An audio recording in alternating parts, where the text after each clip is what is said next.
sometimes I watch parliamentary proceedings, and you realize that the people there are not up to. There are not too many, even from the majority side. Majority that has the numbers. It is quite unfortunate. Sometimes you realize that the minority outnumber them, which is a very big issue. I know there are other things pulling them. It's not just the ministerial appointments, but I think that we need to do something about that, because if I voted for you to represent me and you don't show up in parliament and decisions are taken, then it becomes worrying. And so let's find a way around that. And he is suggesting that the Constitutional Review Committee looks at that.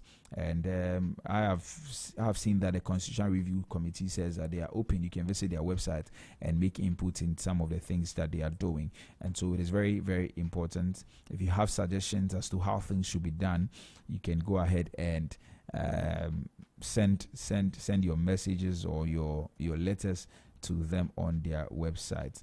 And so that's another story. Another story says that let's due process prevail in CJ's removal. Frank Davis to government. This is also a very major issue. I have held the position that we should do away with the politics. We should do exactly what must be done. So let's follow due process. We shouldn't be taking off leaders due to political, for political reasons, but really because maybe they have done something that goes contrary to what is expected of them. And Frank Davis supports that. He says that let due process prevail in CJ's removal, and that is something that is very, very true. And Mahama says that how can you sell alcohol and still be in debt? And Mahama asked former Georg bosses.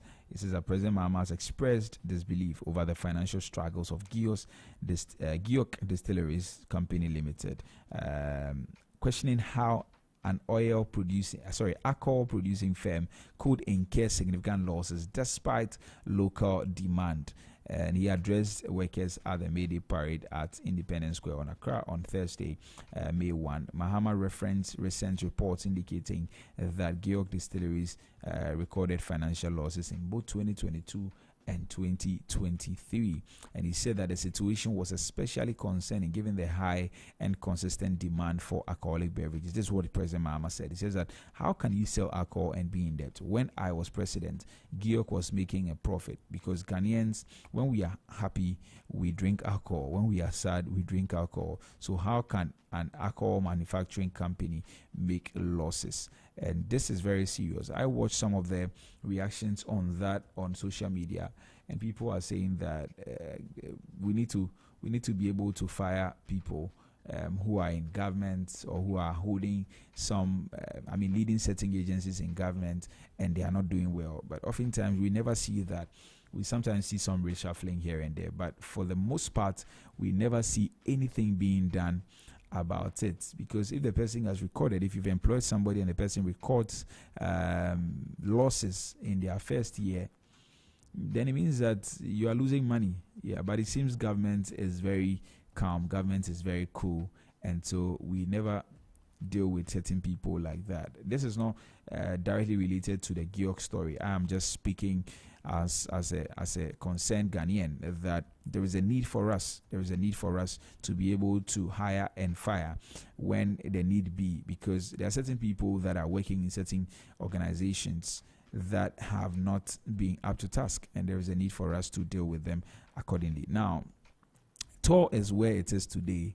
Tema Oil Refinery is where it is today because of some of these things. One of the issues that have come out, from reports, is that there is the leadership. The leadership has faced some inefficiencies, and that's the thing. But when it comes to political positions, oftentimes we just allow the people to continue to be in those offices and continue to do what they want to do without really dealing with them as and when. But if you're running a business, and I'll keep asking that question, that if you're running a business and the business is not making some gains, what do you do? But sometimes as politicians, or people in government, people in government just allow the people to continue to stay in that office. But how do you even feel as a Ghanaian or as a leader of a particular company that is running on losses? How do you feel?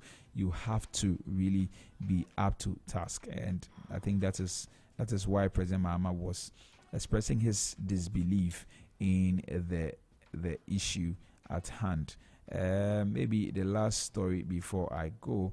This one says that Zoom Lion Ghana responds to YE contractual engagement to YE. Now, the attention of the management of Zoom Lion Ghana has been drawn to media publications and discussions on various social media platforms about its contract agreement, its contract with the YEA, and they write a very long one. If you want to get a copy and read, because of time, I won't be able to go through all of that, but. Zoom Lion has responded. We want to look at what exactly is in the coming days. Well, but thank you very much for sticking here. The news review segment is over. Up next is the business news with Samuela Entry. Please stay tuned. Stay tuned to your lifestyle, leisure, and business radio.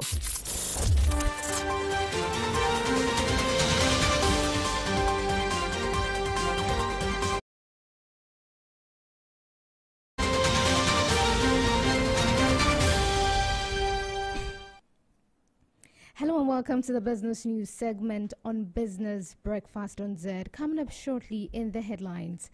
Fitch Solutions retains Ghana's 2025 growth forecast at 4.2%.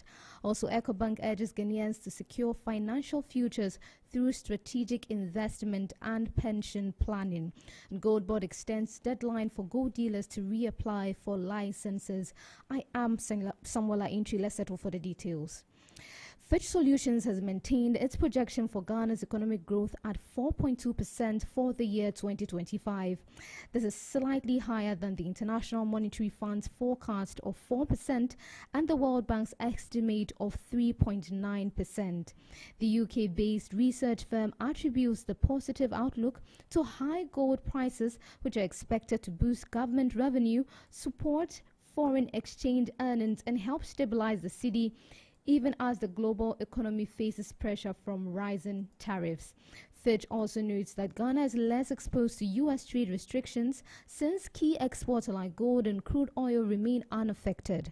Only about 4-5% of Ghana's export go to the U.S., while stronger trade links exist with China and several European countries, especially Switzerland and the Netherlands. While global economic risk persists, Fitch Solutions believes Ghana's strong performance in gold export will help strengthen the country's international reserves and support currency stability through central bank measures. Also, Labour consultant and CEO of Game and Game Group, Austin Game, is calling for a comprehensive overhaul of the Social Security and National Insurance Trust, SNIT, to enhance governance and improve retirement benefit for contributors. At the 2025 Money Summit in Accra, Mr. Game said SNIT needs to reassess its mandate, clearly define its objectives, and pursue partnerships that align with its core purpose. He highlighted the need for leadership with strong investment expertise, capable of delivering long-term value and moving away from using pension funds to finance government operations. He stressed that SNIT investment strategies should focus on viable private sector ventures that offer meaningful returns to contributors. His call comes at a time when public trust in pension systems is under scrutiny, with growing concerns about transparency and the adequacy of retirement income. Joining the conversation, the Chief Executive Officer of the National Pensions Regulatory Authority, NPRA, Christopher Bwedi-Mensah, noted that the country's pensions industry has recorded substantial growth, with total asset under management now exceeding 490 billion cedis, approximately $6 billion. He said these funds, contributed by workers across both formal and informal sectors, must be protected and strategically invested to secure future retirement incomes. He cautioned that the traditional focus on government securities is becoming increasingly limited, especially given inflationary pressures and economic volatility. He therefore called for a pivot toward alternative investment such as real estate, infrastructure, private equity, and green financing. According to the NPRA boss, these alternatives not only offer inflation-resistant returns, but also contribute to national development by creating jobs and improving access to essential services like energy, housing, and digital infrastructure. He further added that pension funds could play a critical role in supporting entrepreneurship in sectors such as technology, agriculture, and manufacturing, helping to drive economic transformation. Still on the Money Summit in Accra, the head of marketing and brand at Ecobank Ghana PLC, Regina Ofori, has called on Guineans to take greater responsibility for their financial well-being by adopting smarter investment and pension strategies.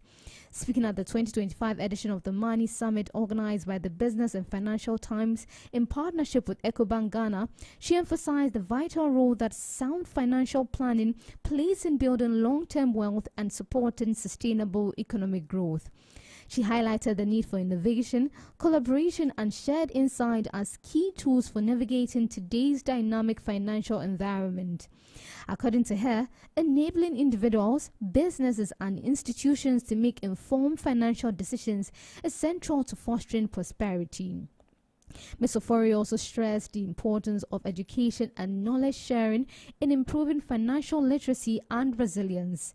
She concluded by encouraging participants to take proactive steps in managing their pensions and overall financial planning to ensure a more secure future. The Ghana Gold Board has extended the deadline for gold dealers holding old licenses issued by the Precious Minerals Marketing Company PMMC or the Ministry of Lands and Natural Resources to reapply under the new licensing regime. The new deadline is now set for May 21, 2025, offering dealers an additional 3 weeks to complete the reapplication process. Addressing a press conference in Accra, Acting Chief Executive Officer of the Ghana Gold Board, Sami Jemfi, made it clear that this would be the final extension. He urged all gold dealers to visit the official Gold Board website to complete the application, adding that the board had already outlined the steps in the press statement issued on March 23. According to the statement, the basic qualification for the license is any Ghanaian aged 18 or above or fully Ghanaian-owned company. Applications can be submitted online through the Gold Board website www.goldboard.gov.gh or in person at their main office in Accra. The licenses available for application include aggregator license, self-financing aggregator license, buyer license tier 2, buyer license tier 1.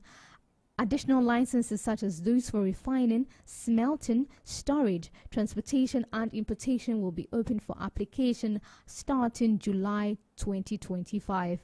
Gold Board advised applicants to carefully read and agree to all terms and conditions before submitting the applications. More information about their policies and operations can also be found on their website. And that's what we have for business news on the Business Breakfast on Zed this morning. Let's take a recap of the headlines. Fitch Solutions retains Ghana's 2025 growth forecast at 4.2%.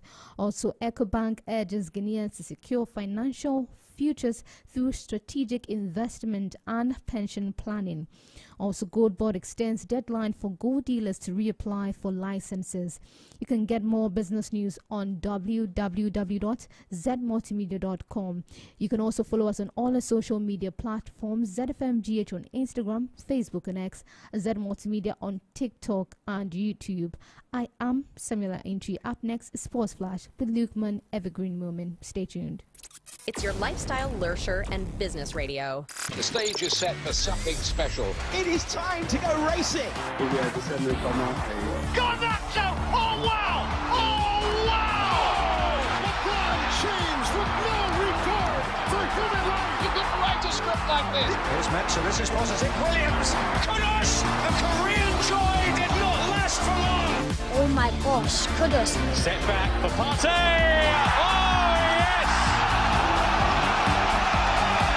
yes! Oh yes, Thomas Partey.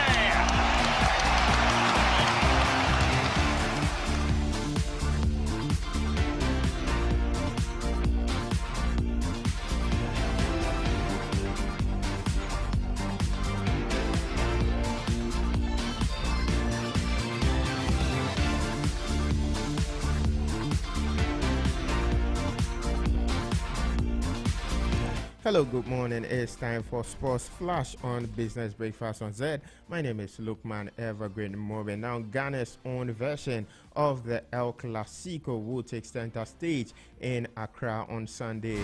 Well, Accra House of Folk derail Kumasi Asante Kotoko's title ambition, or the rest will be too hot for the Phobians. Now, the U20 team will be in action today at the Africa Cup of Nations Under-20 tournament. It will be their first game at the competition. And in the NBA, there will be Game 7 in the playoffs between the LA Clippers and the Denver Nuggets.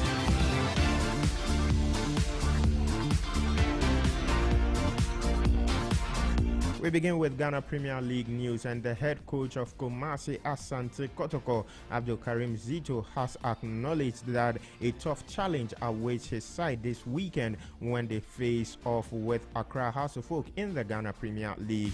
Coach Zito says his team is preparing very well and will go into that game with the mentality of beating the Phobians to earn all 3 points. Still with Kumasi Asante Kotoko, yesterday they made light work of Kumasi Cornerstones FC in a friendly match on a Thursday ahead of their clash with Accra House of Folk in the Ghana Premier League.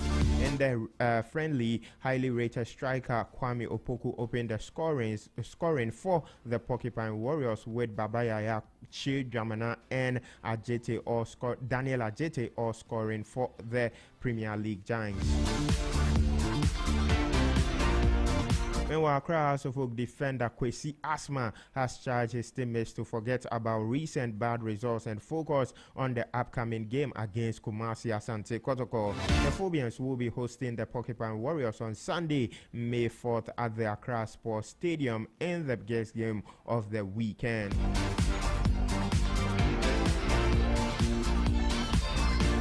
Now to the U20 national team, coach Desmond Ofe has finally announced the Black Satellite squad for the 2025 U20 Africa Cup of Nations in Egypt, less than 24 hours before the team's opening fixture against the Democratic Republic of Congo. The delayed announcement sparked criticism from fans and journalists.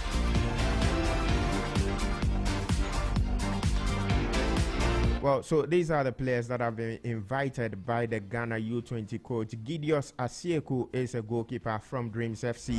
Now, another goalkeeper joining the squad is Said Yakubu of Midiama SC and Patrick Atta of Insupon Fidelity FC. The defenders are Ofori Makati, Da Costa Inchi, Aaron Esel, Nana Kwame Boache, Maxwell Azo Fokpe, and Kelvin Ahiable of Dreams FC. And the midfielders are Ishmael Ado, Hayford Edubuahin, Abdul Hakim Suleimana, who is the younger brother of Kamaldeen Suleimana. He plays straight in Denmark with Randers FC.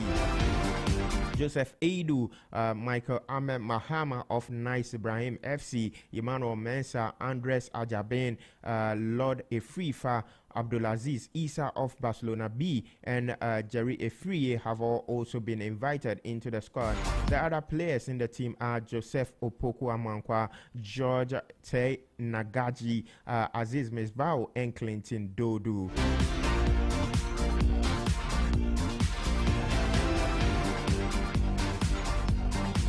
So those are the players that will be representing Ghana at the Africa U20 Cup of Nations in Egypt.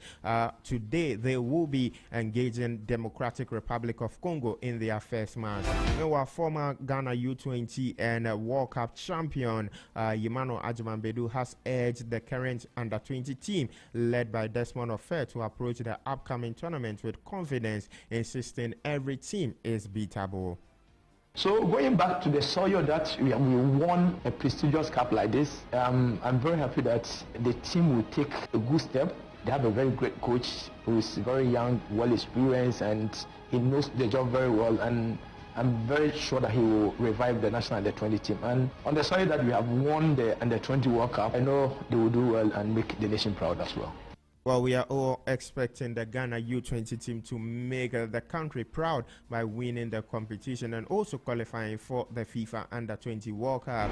Now to Ghanaian players aboard, Jonah Kusi Asari is set to follow a familiar path at Bayern Munich as the club looks to secure a loan deal for him next season. The 17-year-old Swedish Ghanaian striker who joined Bayern Munich from AIK in January for a fee of 4.5 million euros could be sent on loan to gain more minutes and experience. And in England, Arsenal legend Ian Wright has urged the club to extend the contract of Ghanaian midfielder Thomas Partey.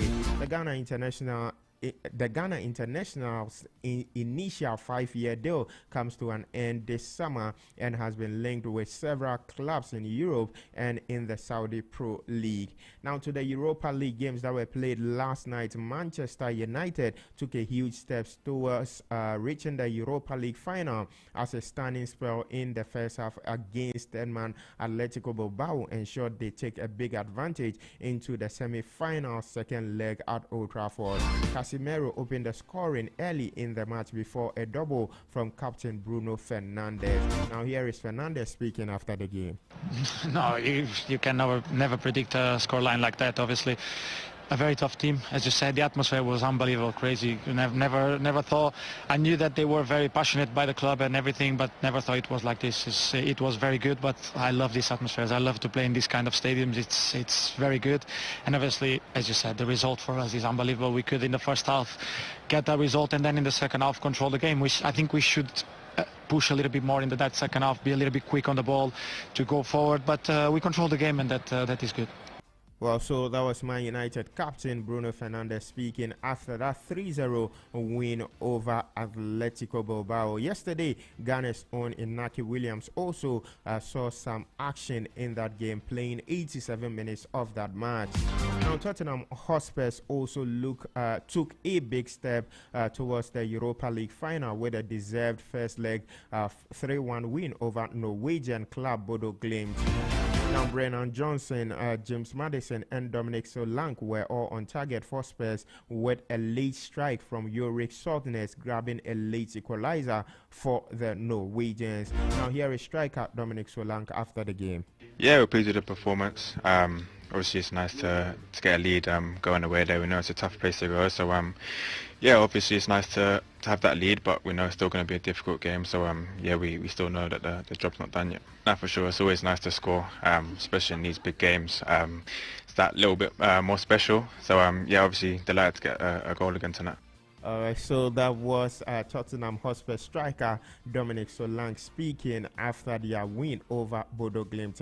Man United and Tottenham will all be playing their second leg next week, Thursday, in the Europa League. It could all be an English final in the Europa League.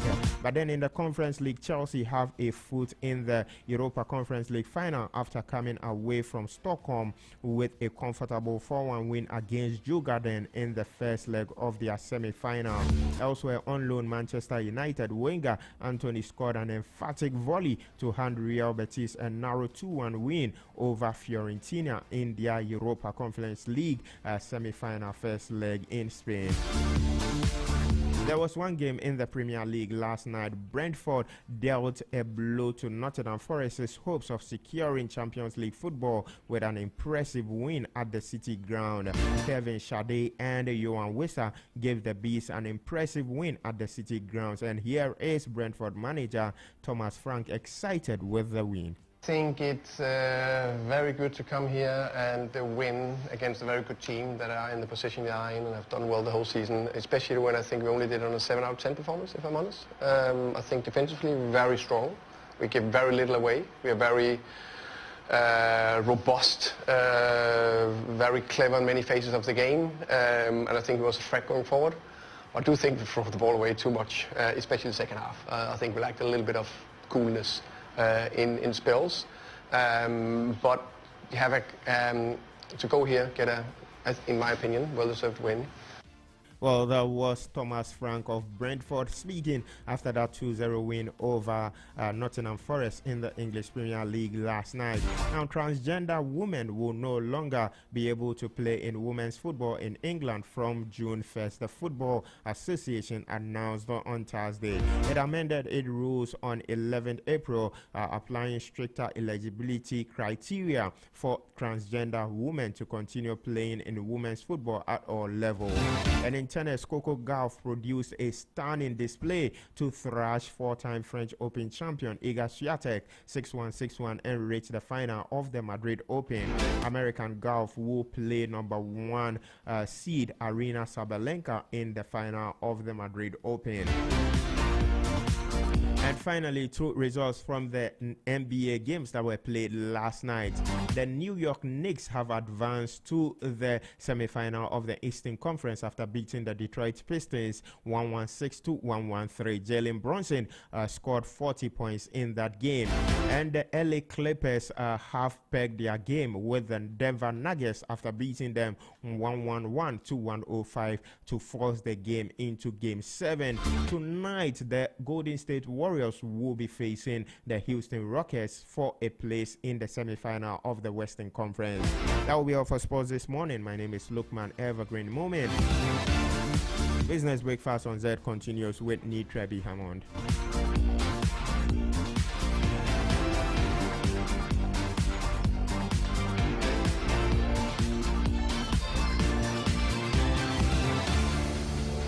Stay tuned to your lifestyle, leisure, and business radio. Dream home. No interest for 2 years. Are you ready to step into your dream home? With Lakeside Estate's exclusive offer, you can own your own home in just 2 years with no interest repayment. This offers you affordable payments, flexible home purchase plan, quality homes, and lifestyle choice. Choose from a variety of beautiful homes in any of Lakeside Hills clusters. Your future awaits you. Imagine living in a home you love with the freedom to invest in your dreams without the burden of interest. As your CIMG Real Estate Company of the Year for the 4th time, we offer you hassle-free home acquisition. Call us today on 020-477-5040 or 020. Don't miss out on this incredible opportunity. Call us now to learn more and schedule a tour for our available homes. T&Cs applied. Make your dream a reality. Lakeside Estate. Quality homes for all.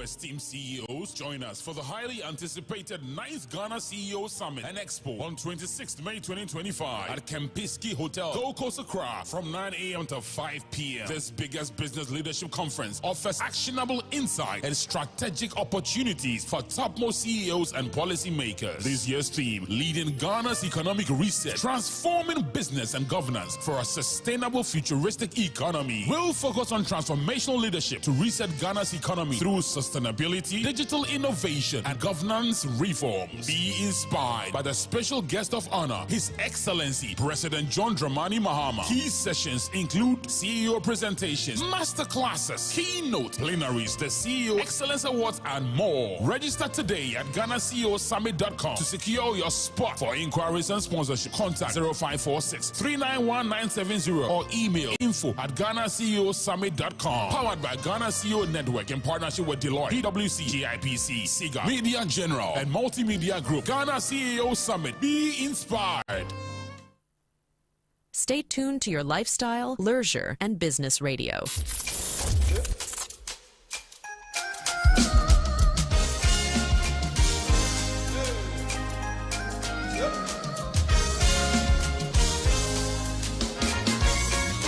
Zed 101.9 FM.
Business Radio. Zed 101.9 FM.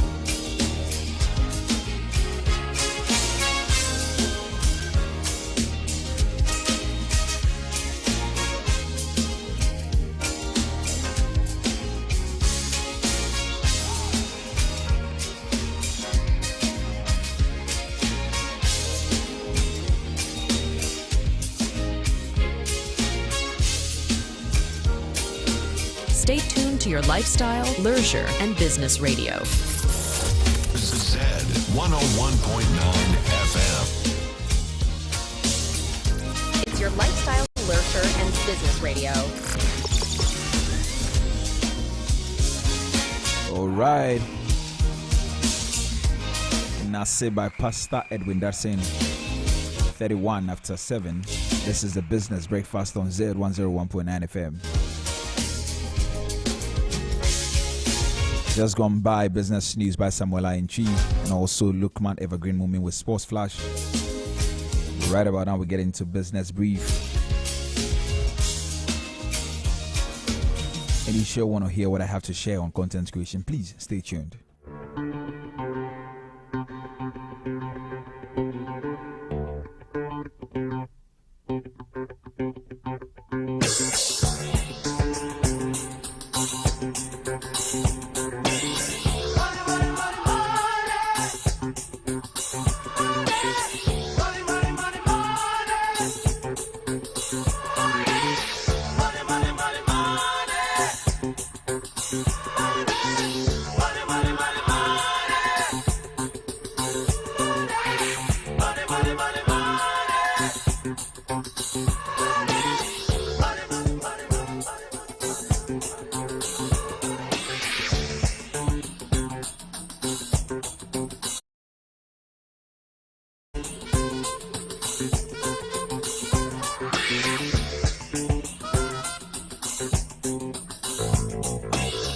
Right, thank you very much for sticking and staying here with us on the Business Breakfast on Zed. Now, this morning, I want to talk to you about something very important as usual. Now, we're having a very honest conversation, the kind that you will have over a warm cup of coffee, whether you're diving into strategy decks, investor calls, or maybe emails. Now, there's a particular question that is quietly making rounds in boardrooms, in creative studios, and even family group chats. And the question is that, can content creation really pay bills? Can it really pay the bills consistently, reliably, and sustainably? I think it's a fair question. It's a necessary one, and it's more urgent now than ever before. Because we are living through a global shift. Today, the 9-to-5 model isn't the only route to success anymore. All around us, people are creating new careers out of passion. Not in some distant land, but right here in Accra, in Kumasi, in Tamale, across Africa, people have created things out of their passions. And content creation, that is content creation. Content creation, whether it's skits on TikTok, business analysis on YouTube, daily vlogs, beauty tutorials, podcasts, memes, or Twitter threads. It's no longer a hobby for the idle. It's an economy, and it is booming. Content creation is booming. Now, the global creator economy, according to Goldman Sachs, is currently valued at over $250 billion, with projections placing it at $480 billion by 2027. And there are over 300 million content creators globally.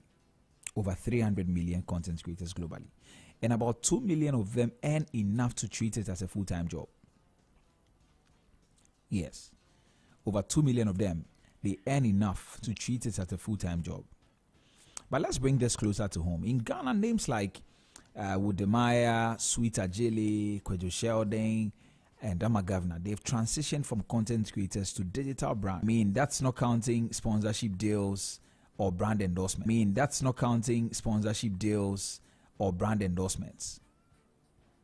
Sweet Ajele's cooking channel with over 1 million subscribers, brings in significant revenue while promoting Ghanaian cuisine globally. Now, before we get too excited, let's pause. For every successful digital creator, there are thousands of efforts into the content that never sees the light of day.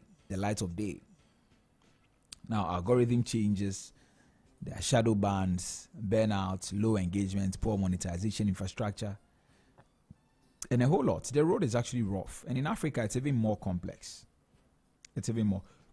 Let's look at some of the hard truths that we know of. Now, internet penetration in Ghana is around 70%, but affordability, the issues with affordability and speed, those are the challenges we experience. And data costs can swallow a content creator's monthly budget. Data cost alone. And recently I've seen that people are fighting and calling for reduction in data prices and all of that. It is due to some of these things. YouTube monetization isn't natively available in Ghana. Even some social media platforms have not given us access to be able to monetize our platforms. Creators have to register under other countries to be able to earn through AdSense. And that is something that we need to pay attention to. And there's also still a lack of structure around content creator support, from legal frameworks to funding, mentorship, and even digital tax clarity. And many content creators don't think like entrepreneurs. They treat content as passion and not a business. So what's a secret sauce for creators who thrive? Firstly, they shift their mindset. If you really want to get into content creation, you need to shift your mindset. You have to start thinking like founders of media startups. You need to track the metrics like audience retention, engagement rates, click-throughs, and what have you. You also have to invest in your branding. Steady platform algorithm. You need to hire editors, partner with marketers, and treat every piece of content as a product launch. Then you'll be able to thrive in that space. Again, you have to diversify your income. Adverts revenue isn't enough. Top creators use affiliate marketing, brand partnerships, online courses, merchandise, subscription models, speaking gigs, etc., and even consulting services to be able to create income streams. And third, and most importantly, they understand storytelling.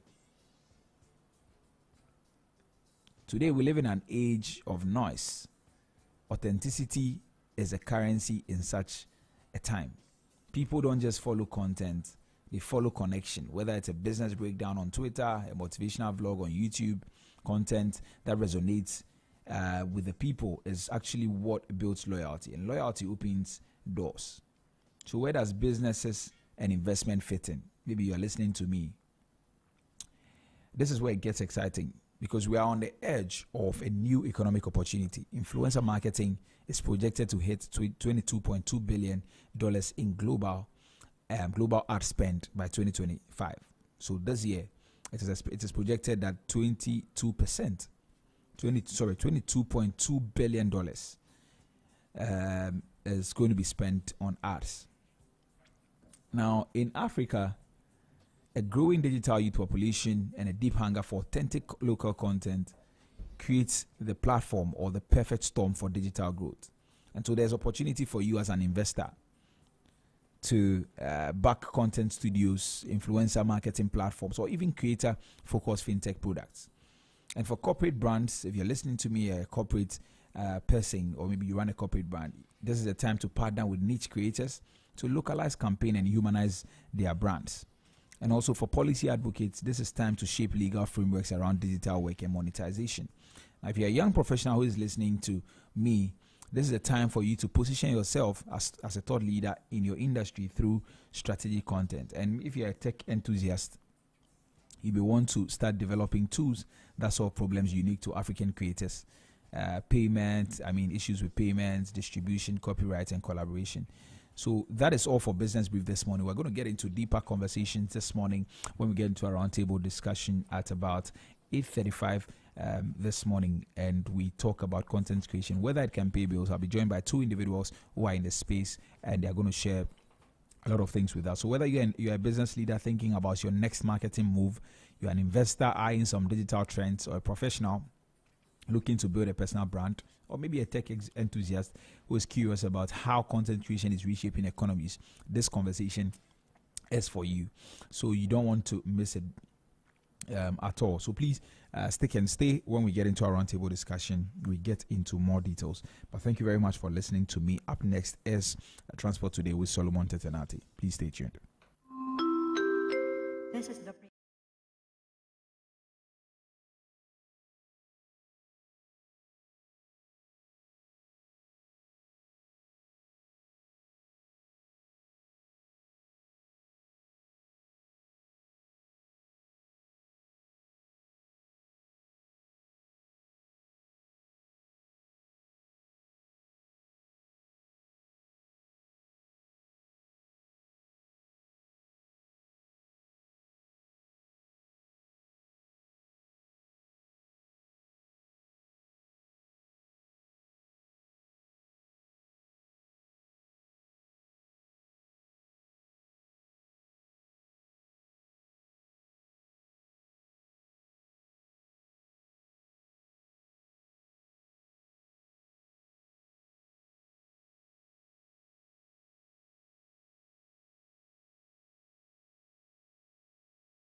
Air and then Africa World Airlines for today. And I'm starting with Passion Air, Accra to Kumasi. So Passion Air, Accra to Kumasi, the morning flight schedules are 6:20 a.m., 8:50 a.m. and 11:20 a.m.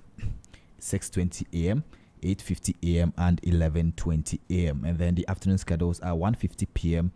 and 4:20 p.m. And then the evening schedule is 7:20 p.m. So that's the flight schedules for Passion Air, Accra to Kumasi. So we have 3 in the morning and then 2 in the afternoon, then 1 in the evening for the flight schedules. And it takes 40 minutes to get to your destination, Accra to Kumasi. Passion Air, Accra to Takoradi, the morning schedule is 6:20 a.m. and then the afternoon schedule is 4:40 p.m. So there's no evening schedule for Passion Air, Accra to Takoradi, and it takes 50 minutes to get to your destination. So if you are using the Passion Air, it will take 50 minutes to get to Takoradi if you are moving from Accra. And also Passion Air, Accra to Sunyani, the morning schedule is 9:10 a.m. and then the afternoon schedule is 1:40 p.m. So there's no evening schedule for Passion Air, Accra to Sunyani, and it takes 1 hour to get to your destination. Accra to Wa, Passion Air, Accra to Wa, the morning schedule is 9:30 a.m. or it has only one schedule, sorry, and it's 9:30 a.m.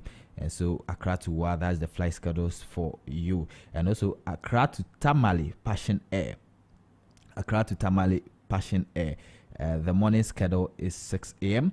and then the afternoon schedules are 12:20 p.m. and 4 p.m. 12:20 p.m. and 4 p.m. It takes 1 hour 20 minutes to get to your destination, Passion Air, Accra to Tamale. So that's the flight schedules for Passion Air. Let's look at Africa World Airlines, how their schedules also looks like today. So Africa World Airlines, Accra to Kumasi, the morning schedules are 6:20 a.m., 8:40 a.m. and 11:40 a.m. 6:20 a.m., 8:40 a.m. and 11:40 a.m. And then the afternoon schedules are 2:10 p.m. and 4:30 p.m. 2:10 p.m. and 4:30 p.m. And then the evening schedule is 6:50 p.m. and 7 p.m. 6:50 p.m. and 7 p.m. So that's the flight schedules for Africa World Airlines, Accra to Kumasi, and it takes 40 minutes to get to your destination. So for instance, if your flight is taking off 2:10 p.m. today, you'll get to Kumasi at 2:50 p.m. So that's the flight schedules. And let's look at Africa World Airlines, Accra to Takoradi. So Africa World Airlines Accra to Takoradi, the morning schedules are 6:40 a.m. and 9:20 a.m. 6:40 a.m. and 9:20 a.m. And then the afternoon schedules are 2:10 p.m. and 4:30 p.m. 2:10 p.m. and 4:30 p.m. So there's 2 flights available in the morning and then 2 in the afternoon. But we don't have evening flights for today. That's Accra to Takoradi, Africa World Airlines, and it takes 40 minutes to get to your destination. Accra to Tamale, Africa World Airlines, Accra to Tamale. The morning schedules are 6:30 a.m. and 9:30 a.m. 6:30 a.m. and 9:30 a.m. And then the afternoon schedules are 12:30 p.m., 2:20 p.m. and 3:30 p.m. I repeat, the afternoon schedules are 12:30 p.m., 2:20 p.m. and 3:30 p.m. So that's the flight schedules for Accra to Tamale, Africa World Airlines. There's no evening flight for today, so we have 2 in the morning and then 3 in the afternoon. So that's all for the flight schedules for today, both Africa World Airlines and then Passion Air. Let's look at the traffic situation in town, and looking at the map, you could see that there's a lot of traffic in town today compared to yesterday. So currently, if you look at the map around Medina Zongo Junction, you could see there's traffic at where Oman FM is situated. There's traffic if you're coming from Adenta. There's traffic over there at the moment. And also, if you are using at that same area, if you are using the Ashalboche Road, it's building up slowly from the junction, that's Rate Junction, heading towards the Ashalboche Road. So if you are using that route, you should take note of that. So that's the traffic situation around that place. And also, if you look at the motorway, you could see that it's building up slowly. The motorway is building up slowly. If you are using the motorway coming to Accra Mall, is building up slowly. So you should take note of that.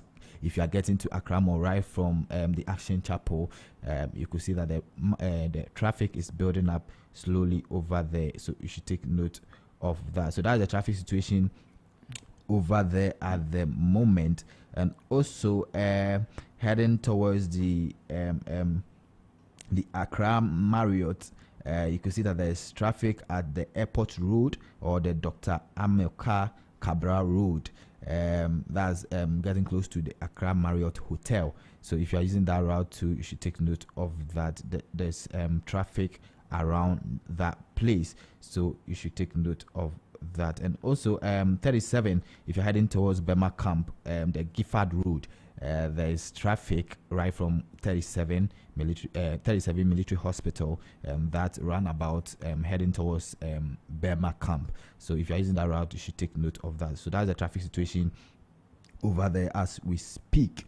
And also, if you are going to Circle, right on the Ring Road Central, there's traffic over there on the Circle Road, right from Star Life Assurance past Paloma Hotel to Circle or Circle overhead. There is traffic around that place. If you are using that route, you should take note of that. Also, if you're coming from Insawam or using the Insawam Road heading towards Circle overhead, right from Caprice, the traffic is building up slowly. It's a smooth traffic, but it's building up. It's too early. So right from Caprice past ABC Transport, heading towards the KFC Circle branch, there's traffic over there at the moment, so you should take note of that. So that's the traffic situation around that place. If you're at Kaneshi, or you are using the Kaneshi road at Audome Road, there's also traffic over there at the moment, Audome Road. So if you are using that route, you should take note of that at Kaneshi Market, around Kaneshi Market. So that's the traffic situation in town today. Let's look at what is trending in the aviation sector. And since the start of the year, and the changes in US policies and renewed concerns, you could see that the European airlines are having a demand decrease, or their passengers demand for passengers are decreasing slowly, and they are saying that it's due to, or it's attributed to, the change of policies from the US and also renewed concerns around the border procedures. Right. So this report is coming from the European airlines, and they are saying that there has been a sign of weakening demand for US bound flight, and it's a problem for them. And some of Europe's largest carrier, that is Air France, KLM, and Lufthansa, have both warned of a dip in transatlantic bookings from Europe, particularly for the early summer period. So from the Air France KLM recent report, it indicates that their first quarter results noting a shift in booking patterns. According to the airline's chief financial officer, Steven Zaat, fewer Europeans are traveling to US, while demand from American travelers heading to US has increased. So the report shows that the Air France KLM witnessed a 2.4% decline in transatlantic bookings from Europe to US. So that is coming from the Air France KLM camp, or from the KLM airline. So that's all for transport today, and thank you so much for having me. Thank you too for coming, Solo. Yeah, but I hope today you go out or something. Today's Friday. I'm hungry anyway. All right, Solo, thank you very much. That was Solomon Tetenate, my colleague here, who was bringing us, who brought us transport today. We're getting into market trends, and Emmanuel Boate will be joining me over the phone lines for today's market trends conversation. But let's take a quick music break. When we return, we get into that.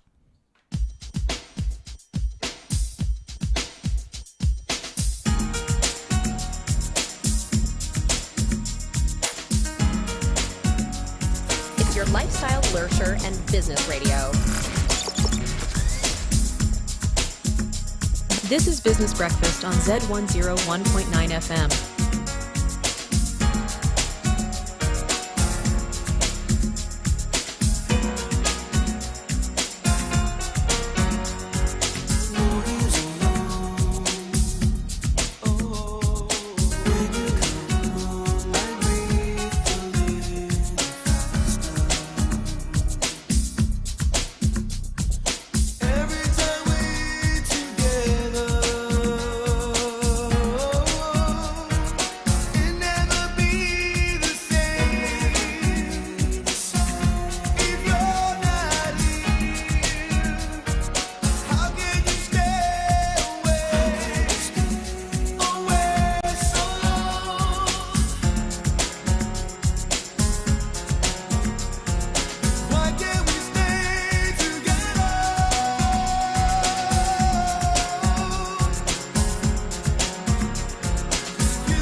This is Business Breakfast on Zed 101.9 FM.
This is Business Breakfast on Zed 101.9 FM. Zed 101.9 FM.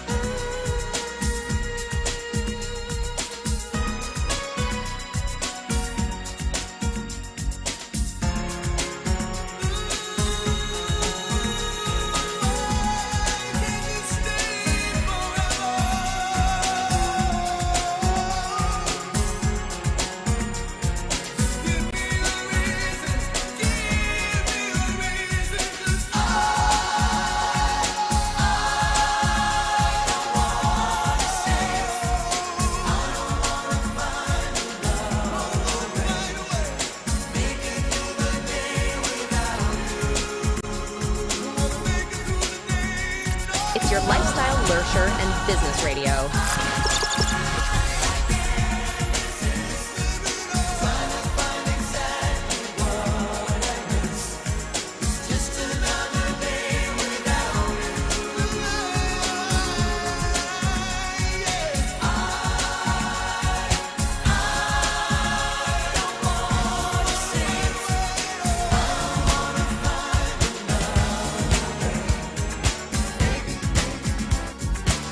Zed 101.9 FM.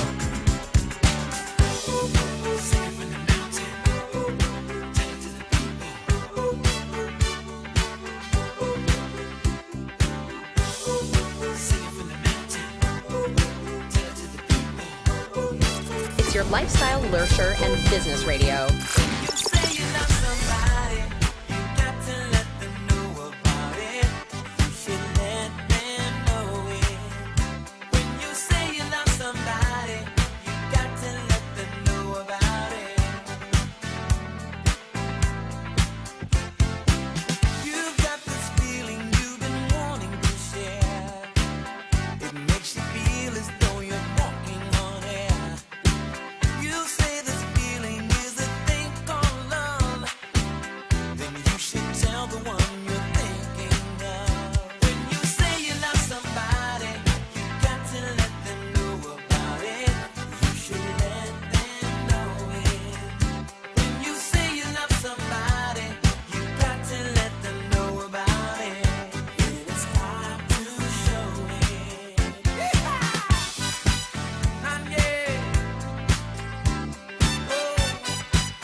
There's a yearning to love. This is the message that is sent from above.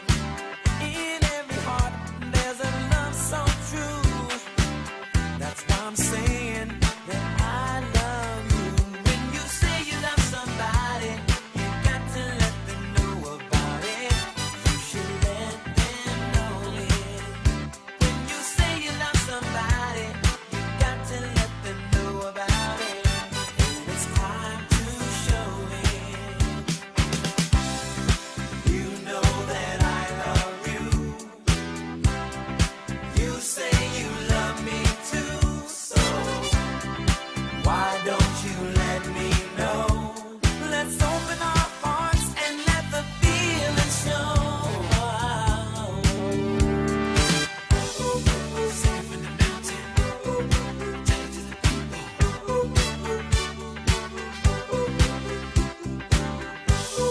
Safe in the mountain, tell it to the people. When you say you love somebody, you got to let them know about it. You should let them know it. When you say you love somebody, you got to let them know about it. It's time to show it. When you say you love somebody, you got to let them know about it. You should let them know it. When you say you love somebody, you got to let them know about it. It's your lifestyle, lurcher, and business radio.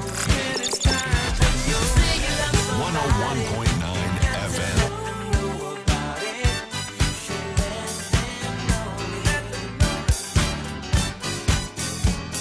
It's your lifestyle, lurcher, and business radio. Late December back in '63. Whoa.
It's your lifestyle, leisure, and business radio. 101.9 FM.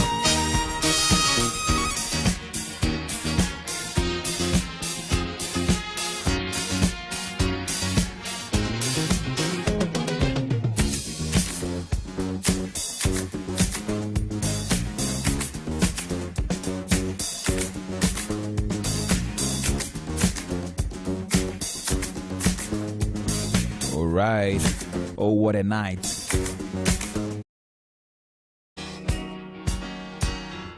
And the Four Seasons. Very powerful tune. December 1963. Well, very soon we get into conversations on our market trend segment.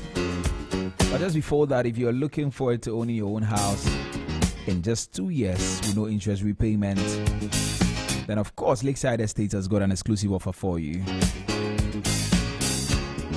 And this offer gives you affordable payments, flexible home purchase plan, quality homes, and lifestyle choice. And you also get to choose from a variety of beautiful homes in any of the Lakeside Hills clusters. So of course your future awaits. Imagine living in a home you love with the freedom to invest in your dreams without the burden of interest. So as a CMJ Real Estate Company of the Year, for the fourth time, we offer you hassle-free. We offer you hassle-free home acquisition. All you have to do is to call us today. The number to call is 020-477-5042. 020-477-5042. Or 020-477-5040. 020-477-5040. Or 050-1418-622. 050-1418-622. So don't miss out on this incredible opportunity. Call us now to learn more and schedule a tour of our available homes. Lakeside Estates, quality home for all.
Zed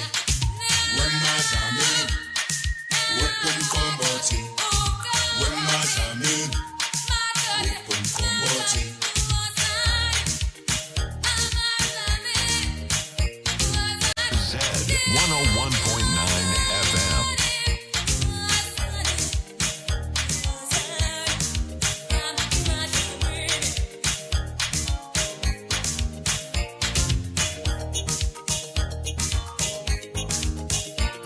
It's your lifestyle, leisure, and business radio.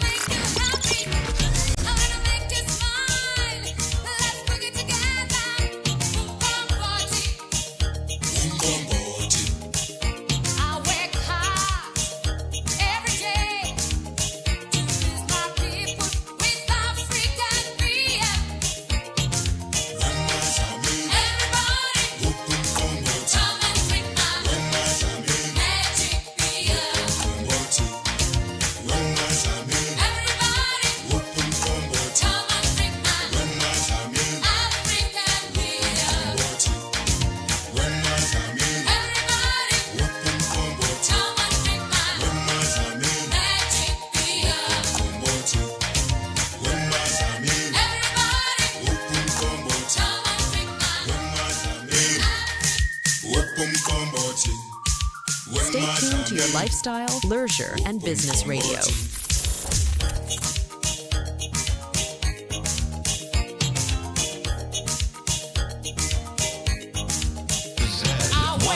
101.9 FM.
Stay tuned to your lifestyle, leisure, and business radio.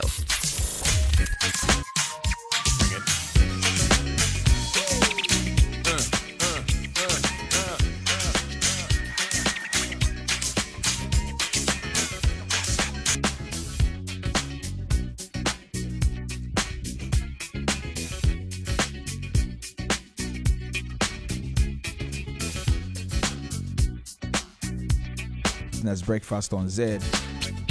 Unfortunately, we were unable to bring you market trends, but very soon we are getting to a roundtable discussion. There's a lot of things we're going to talk about today. About content creation, something that is very, very important, something that is relevant today. So please don't go anywhere. Stay with us here on the Business Breakfast on Zed. We've got you covered. Bring it.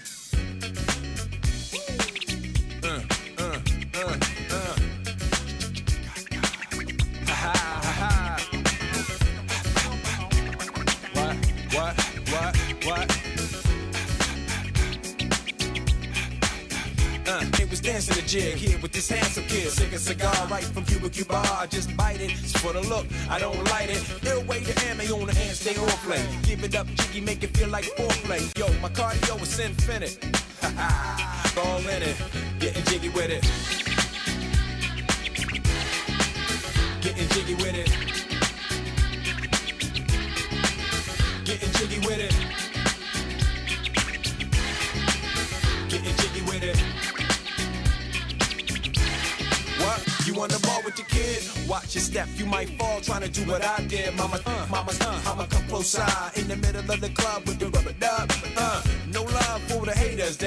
Mad cause I got floor seats at the Lakers. See me on the 50-yard line with the Raiders. Met Ali, he told me I'm the greatest. I got the fever for the flavor of a crowd pleaser. DJ play another from the president's sure highness. Only bad chicks riding my whip. South to the west, to the east, to the north. Bump my hits and watch them go off and get shit sharp. And you don't stop in the winter order. Summertime. I makes it high, getting jiggy with them. Your lifestyle, leisure, and business radio.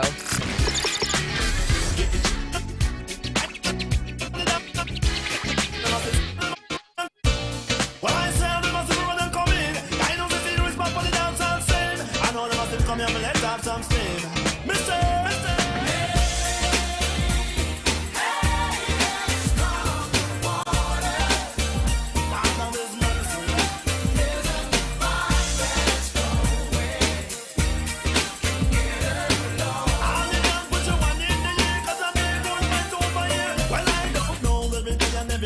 Why the people don't can live together?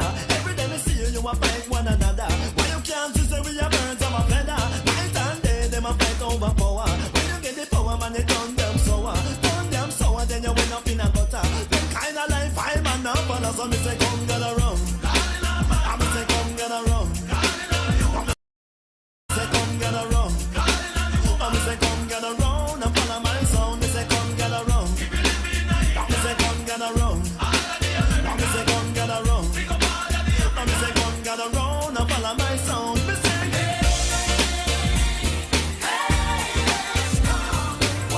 Everybody put your one in the air. I vibe over here, so when I vibe over there.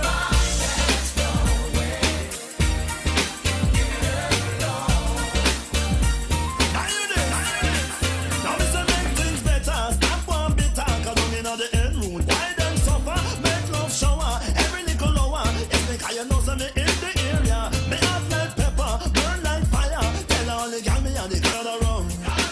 I'm say come get around. I'm say come get around.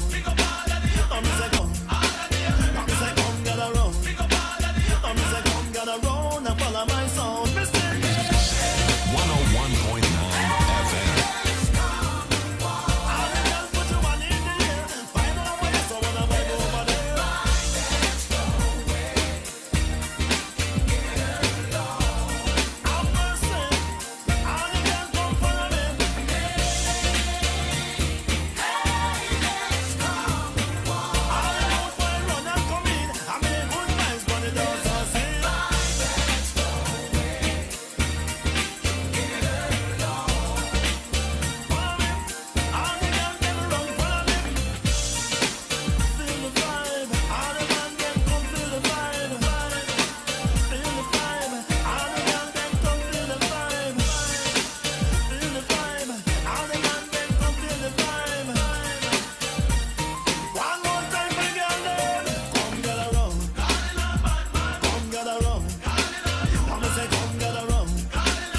It's your life.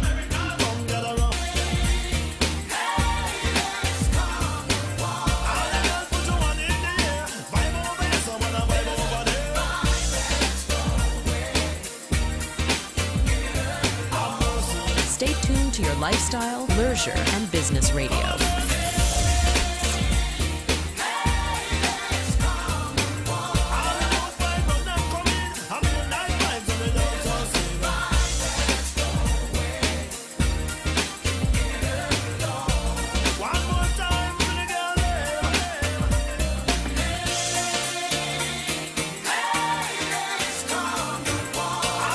Put your one in the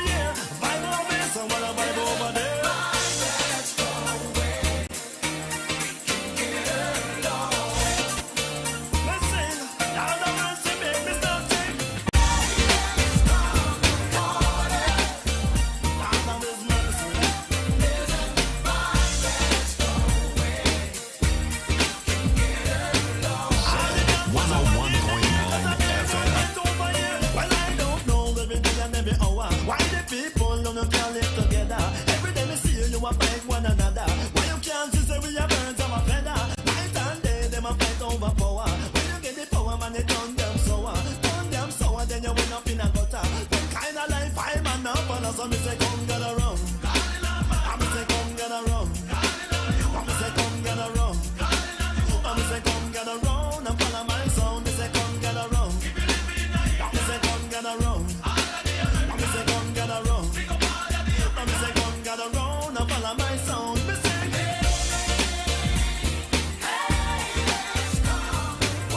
everybody put your one in the air. I vibe over here, so when I vibe over there.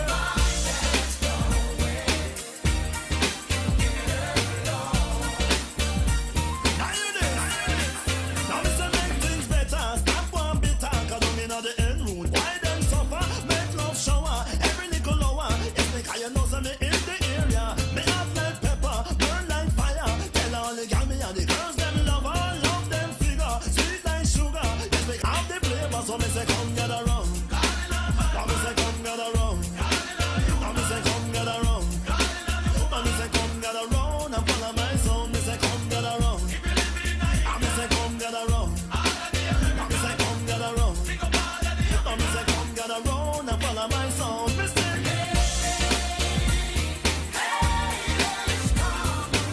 all the girls put your one in the air.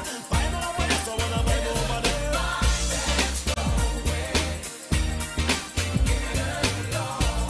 Have mercy. All the girls come follow me.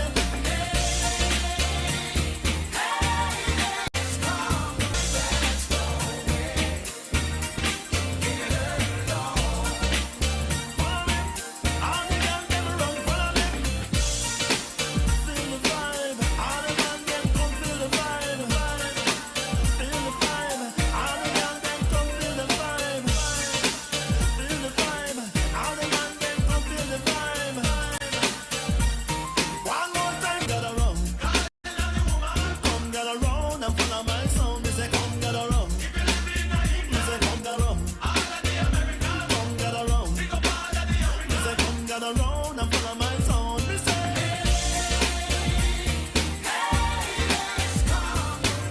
all the girls put your one in the air. Vibe over here, so when I vibe over there. Have mercy.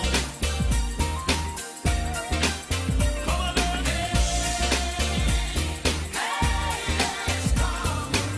All the good vibes when them come in. I mean, nice vibes when they don't so sing.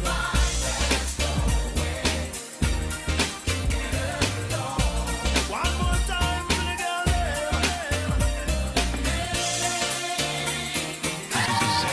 101.9 FM. Put your one in the air. Vibe over here, so when I vibe over there.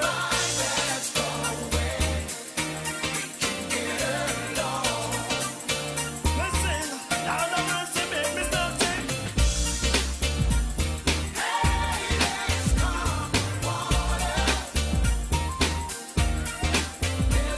It's your lifestyle lurcher and business radio. This is Business Breakfast on Zed 101.9 FM.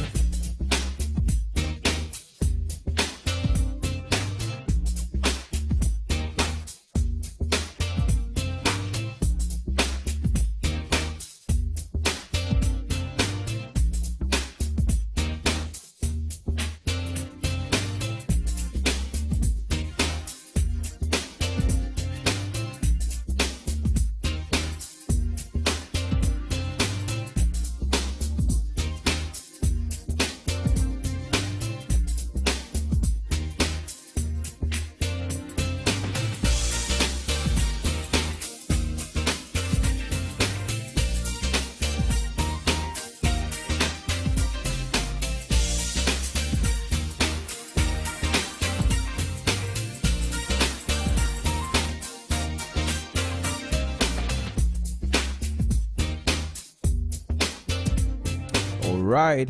Thank you very much for sticking and staying with us here on the Business Breakfast on Zed 101.9 FM with me, Nitrebi Hammond.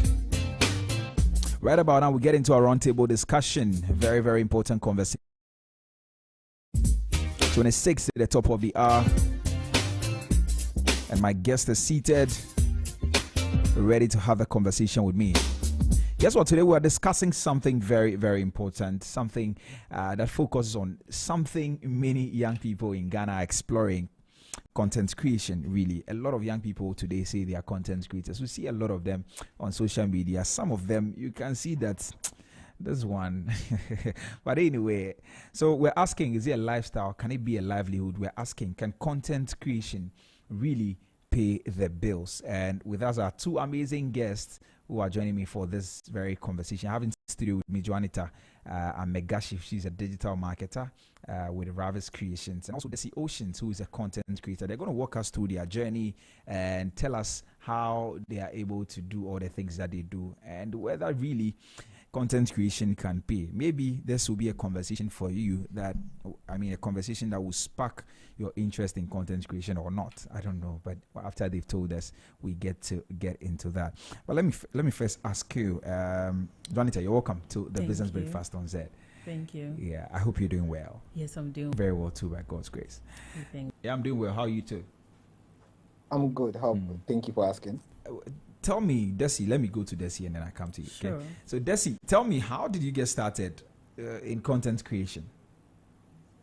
So it's a simple story, but a long one as well. So I began creating content whilst I was in uni. I think that was my first or second. So you could get a lifestyle, you could get a fashion, but you're getting content creators. And that was something I felt was a problem. So I decided to start creating content in that respect, so at least gain people's interest in technology as a whole.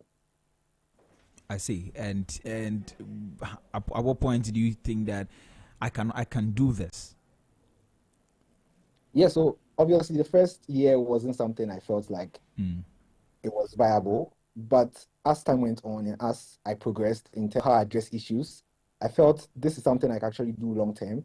And yes, people started gaining interest in it. And the traction I saw was something that really tuned my mind to allow me to know that I can actually do this, what I'm doing as a whole. Yeah. I see.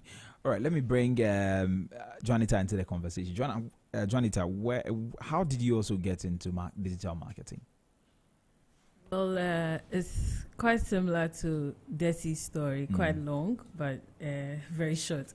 I'm someone who loves tech, at the same time trying to balance school, same level 200 in school. Okay. And I was just looking for something that matches my passion, not just something I'm going to do because everybody has to complete school and go to work, but then something that I will love to do so I can keep doing every time. And I chanced on a few. They were not much at the time though. There were just a few. Learning a bit from them. Started taking some online courses, and then it was interesting. It was evolving every time, and that was something I wanted to get into. I didn't want anything boring for myself because I can't imagine myself sitting somewhere holding some pieces of papers every day going over the same thing. No, I wanted something that would always push me to do more, something that was evolving, something that was changing every day kind of. So it matched the kind of energy that I wanted for a job. So yeah, I decided to take more courses online. I'm actually a self-taught digital marketer. Wow.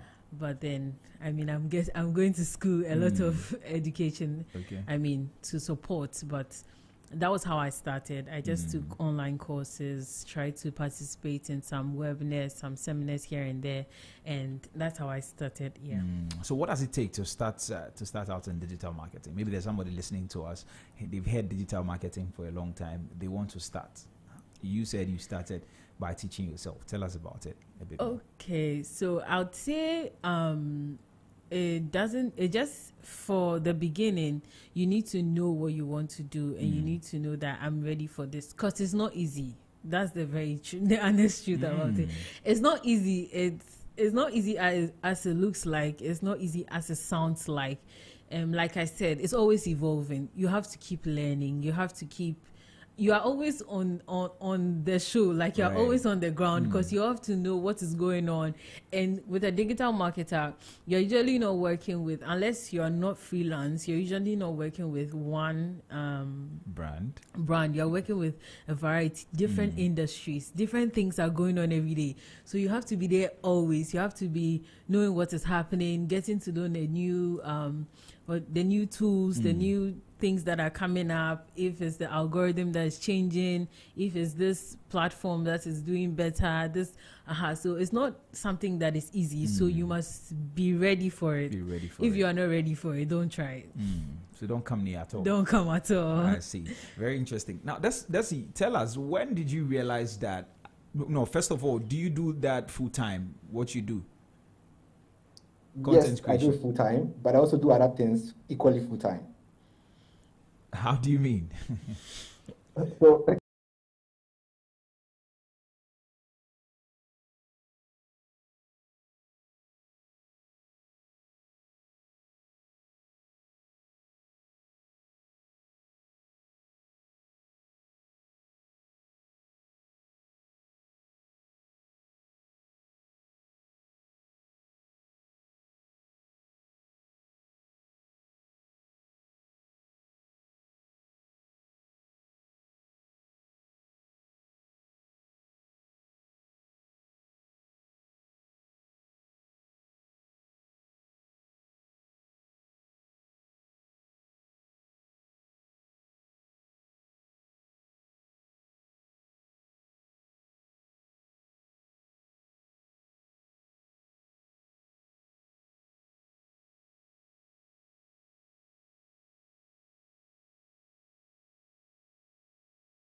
Do full time.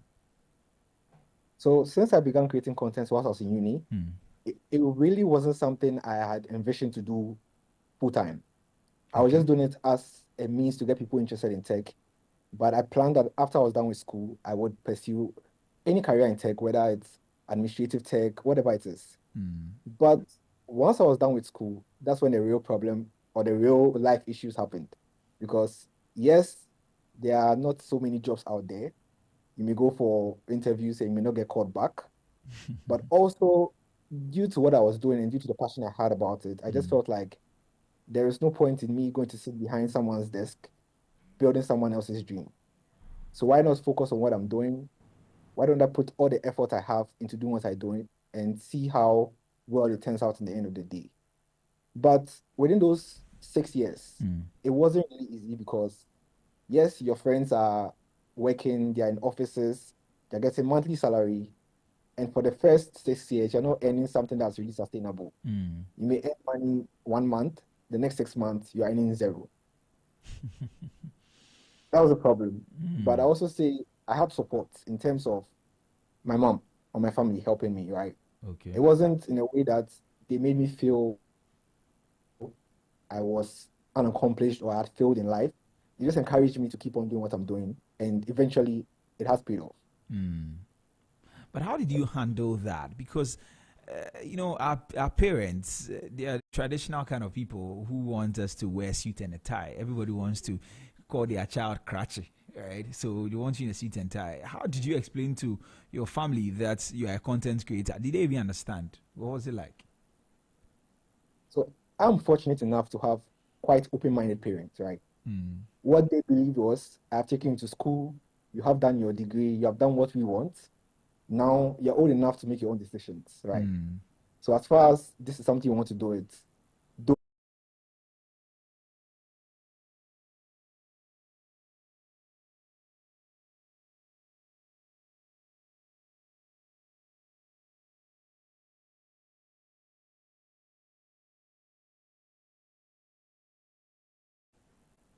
So I'd say about 2 years ago, I used to do it whilst I was learning. I learned. Before that, which year did you start? Oh, that's like 2020. 2020. Oh, okay. So that's like 2025. So we're in 2025. So so around 2022. Okay. I was doing my national service then. And I'd taken courses. I had learned it on my own, and I was practicing. I would take someone's brand. I would say, okay, can I manage your brand for 1 month? Can I do this for 1 month? So that's what I was doing. And then one time my friend just walks up to me and says that, okay, I've told somebody that you're a digital marketer. You can. At that point, I didn't believe that I could actually manage a brand for returns. Right. I was just still thinking I was in my learning stages and all of that. But then when my friend approached me, I was like, well, I can still do it. I mean, it's not so hard. I took it up and I did it, and it was successful. And that's when I was like, no, like this is it. Yeah, so that was when I just switched, and I'm like, this is what I'm going to do. I'm going to invest more time, more resources. I used to do it, but then it wasn't as much because I was just trying with people, just testing with someone's brand for a while, But then when it got to that point, I was like, no, this is something I can do because it's something I enjoy doing, actually. Right. So I can sit, my mom is always fighting with me. I can sit behind my laptop from 6 a.m. to like 2 a.m. And all I'm doing is maybe looking up something new, finding something new, what is going on, what is coming up, so that I can, put the brands that I work with at speed with what's going on. Because if the brand is like 2 minutes even behind, it can cost them something. Right. Yeah, so it's something that I loved. So once I got the opportunity, I just decided to go full scale. So after my national service, I didn't go back to the office again. I see. Very interesting. So how did your family, I'm asking the same question, how did the family take the whole digital marketing thing? Did they know about it already? It wasn't smooth, but it was smooth. Yeah, because at the beginning it was just one brand. So can you do something in addition? Can you do something in addition? That pressure. But then after some time, they got to understand that the girl is not moving. So yeah, so then they started to, support more. They used to support. They would tell people about it, but then when they realized that this is where the girl has stopped, this is where she has paused. I see. They just share everything, try to talk to people, try to bring new brands on board, and it has been amazing. I see. Yeah. Desmond, Desi, tell us, what was your first big win in content creation? This I can remember. This was 2020 during COVID, right? So I got a gig to work with the World Health Organization during COVID. So they needed me as a content creator and as a developer. So they reached out for me to create a game that was to help people understand the importance of hand washing during COVID. Wow. So I created that game for them, and I also did a video on this for them. So that was my first actual big brand or big win as a content creator. And since then, it's been going on so well. Yeah. I see. But how did you learn that? Somebody recommended you? They just watch your stuff on social media and they contacted you or what? Yeah, so I had someone who used to work with Google, and she had joined a new company. And as a friend, she just recommended me to them that I do this is what I do. And from there, we took it from there. So, and what has been your biggest challenge so far in content creation? Biggest challenge so far, I would say lack of opportunities, especially as a tech content creator. So in this part of the world, we don't really recognize tech in general. It's slowly coming, but people don't necessarily appreciate tech for what it is. Because you could get people doing, popular people, lifestyle, comedy, fashion, that's what's trending. But when you say tech, you barely get people going in for tech content creators. And that's one of the biggest challenges, because you could get some brands out there who are tech-related brands. But when it's time for, let's say, a campaign on something, there is no tech creator in the campaign. It's purely lifestyle, fashion, and it's a problem because doing what I do or being a content creator or a tech content creator, I need to be aligned with brands that are in the tech space. So it gets frustrating to see some of these things happening, but it is getting better from a few years back. I've seen that brands are currently open-minded or transitioning from what they used to do and are focusing on tech content creators in general. But why do you think that is a problem? Is it because tech content creators are not too popular? What exactly? Not that what I believe, it may not be the case, but I feel like the people handling these brands don't entirely understand what they are doing in terms of influencer marketing or content creator or content marketing. Because yes, they may transition from the traditional marketing, that is, they know their billboards, their TVs, their radio. And when it comes to digital marketing or content creator marketing, they are looking for numbers. And obviously, the people who have the lifestyle, the clout, they can push the brand in that respect. But what they've realized is, yes, you could get all the numbers, but it may not translate to sales, or it may not translate to anything viable. So now they are coming to tech creators who have that audience, who are interested in the product itself. And from there, it actually translates to what they need from content creators in general. So yeah, Ghana is more of hype. Who has the hype? Who has the numbers? But they're not really focused on who can do the actual job. So that's the problem I feel like they have with it, but it's slowly changing. Yeah. I see. Start with you. So what could be done about that? I would say they should take time to do research, right? A lot of them don't take time to do research. You could get, let's say, some of these marketing people out there who are supposed to reach out to tech creators. They may go and search on Google and not see anybody and call it a day. But if they take time to actually do research, understand what exactly you want to achieve, and find the right people to do the work, I think things will be much easier than just putting it to someone you think is your friend. He has followers or she has followers, but she doesn't fit that brand. So I believe they should take time to do research whilst picking up candidates for whatever they want to do. And how about tech content creators? What are you guys also supposed to do? Speak to your fellow content creators in that space. So, what I always say is try to be intentional on the kind of content you create as a tech content creator. I see a lot of people creating vague content in general. They are tech content creators, but it's very vague. They don't have a direction they're moving. They don't have a direction they're going.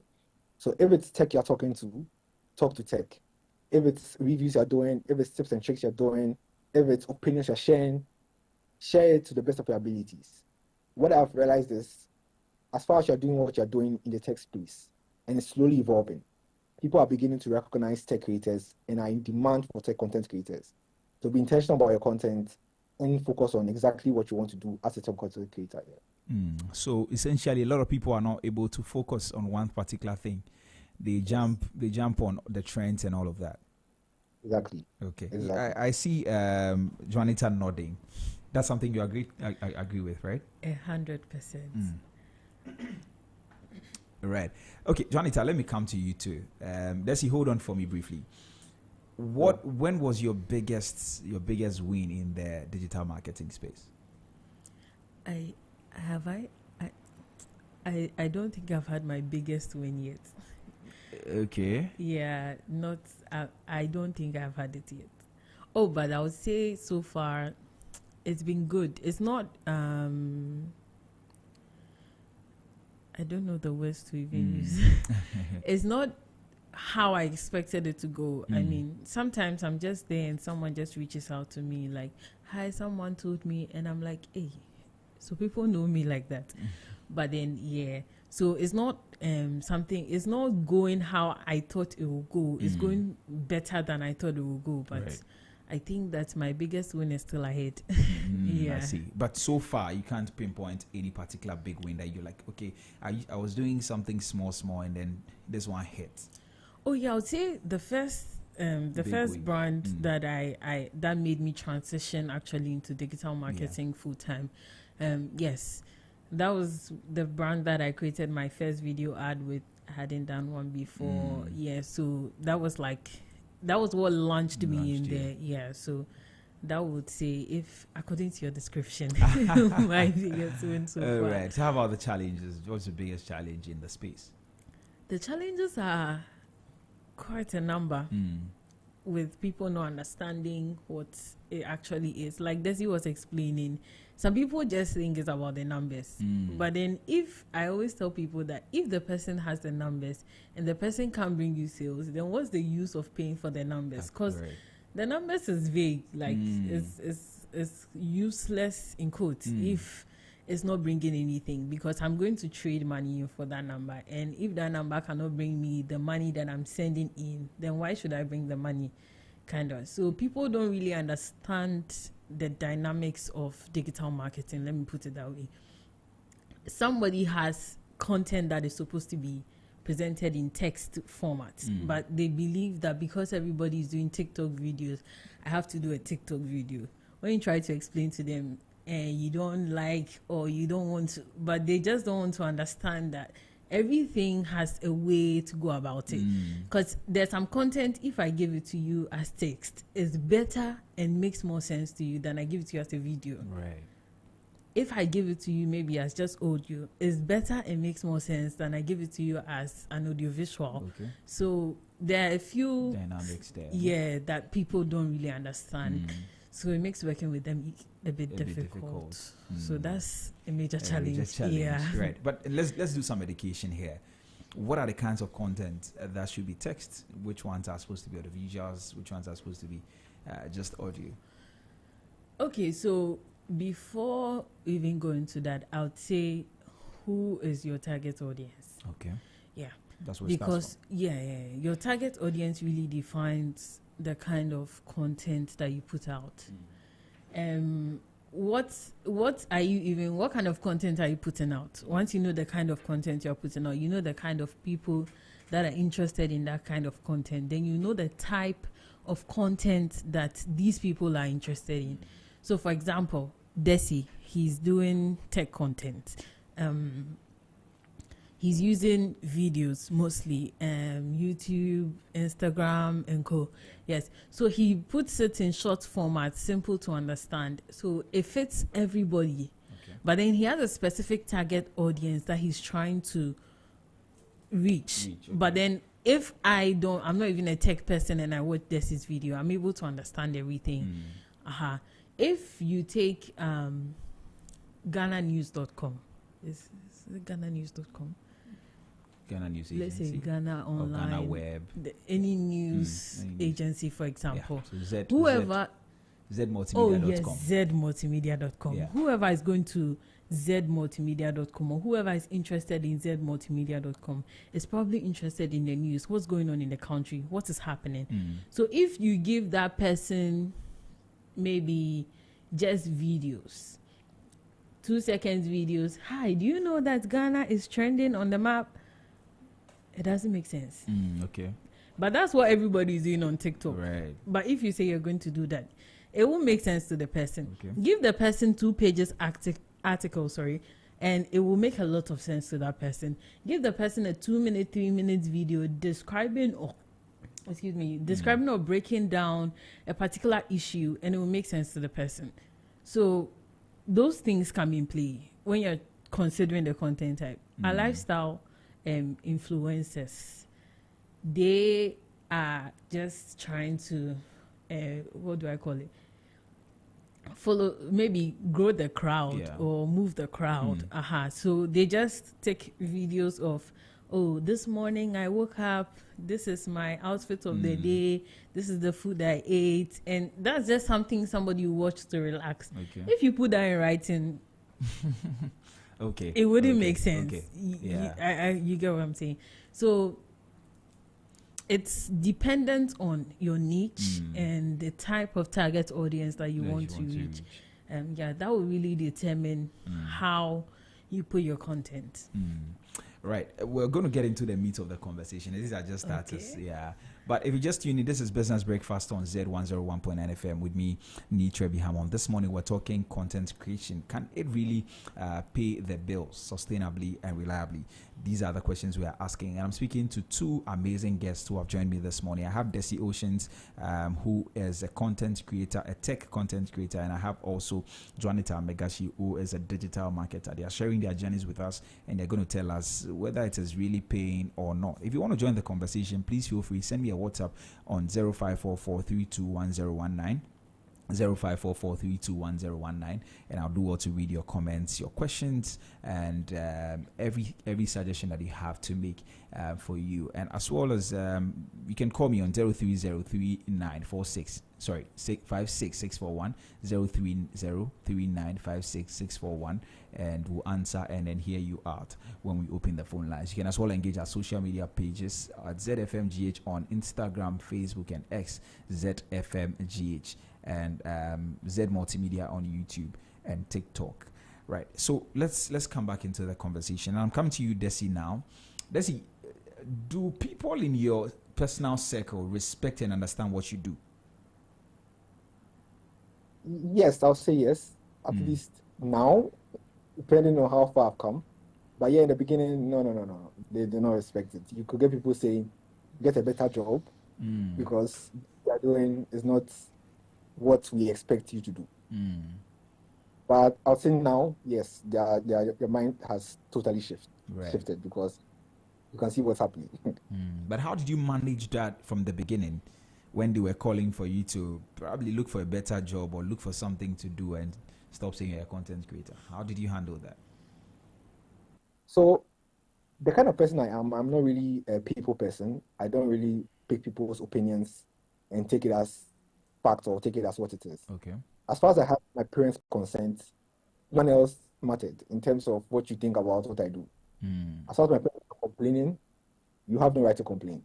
So yes, I had their support. Yes, I was able to do what I'm doing. Whatever anyone said really didn't matter to me. Okay. Is that the same for you? Basically, you just need to know where you're going to, what you want for yourself. Right. Because people will talk. Even if you are doing well, people will talk. So if you decide to follow people, you end up doing everything that people are saying, and which means that you'll be moving from one end to the other, because when you go here, people will say something. When you go here, to people will say something. So yes, just knowing what you want and then just going ahead to do what you want to do. So at all times, people will talk. You just have to every time. You just have to have a focus and do what you're doing. Yeah. Right. So run us through a typical day in your life as a digital marketer. What is it? You earlier mentioned spending the whole day on your machine and all of that. Tell us about it. Okay. So a typical day is waking up, setting my stuff ready. Yeah, so I usually go online in the morning.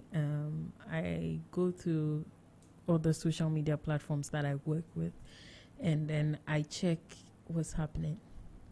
Okay. Yeah, I check what's happening.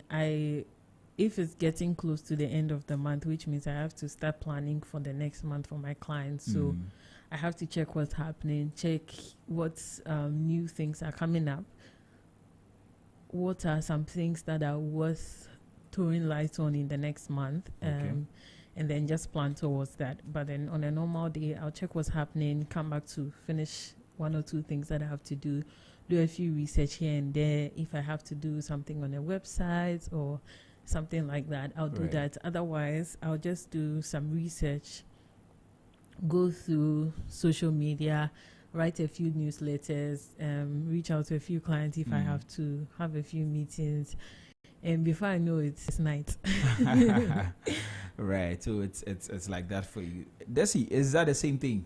I know you have to be thinking and be planning and plotting. Tell us about it. So yeah, I also have a typical structured day or every single day. So I do wake up, I create content. So I have a set number of content I create in a day. Then I spend time editing, and I spend time like reaching out to clients, attending to emails, meetings. But yeah, there are some days I just sit down to analyze my entire progress. So how far have I come, like in terms of revenue, what can be different in my content, re-strategize and everything. But yeah, that's my typical day. I can wake up around 5, read content to around 7 p.m., create, edit. Yeah, I can wake up around 5, begin creating content, editing throughout the entire day. I can be done around 7. It all depends. You're probably working more than salaried workers. That's the truth. Yes, I am working more than salaried workers. Yeah. I see. But do you think people underestimate the work that goes into your role as a content creator? Yes. Especially Ghanaians, I'll say it, or Ghanaians in general.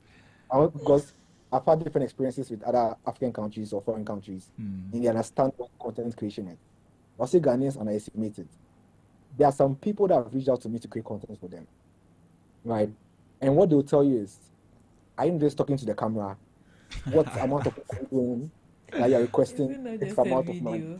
It happens. They don't know what entirely goes into what we do. The thing is just turning on the camera to talk. And I will say turning on the camera to talk is one big hurdle.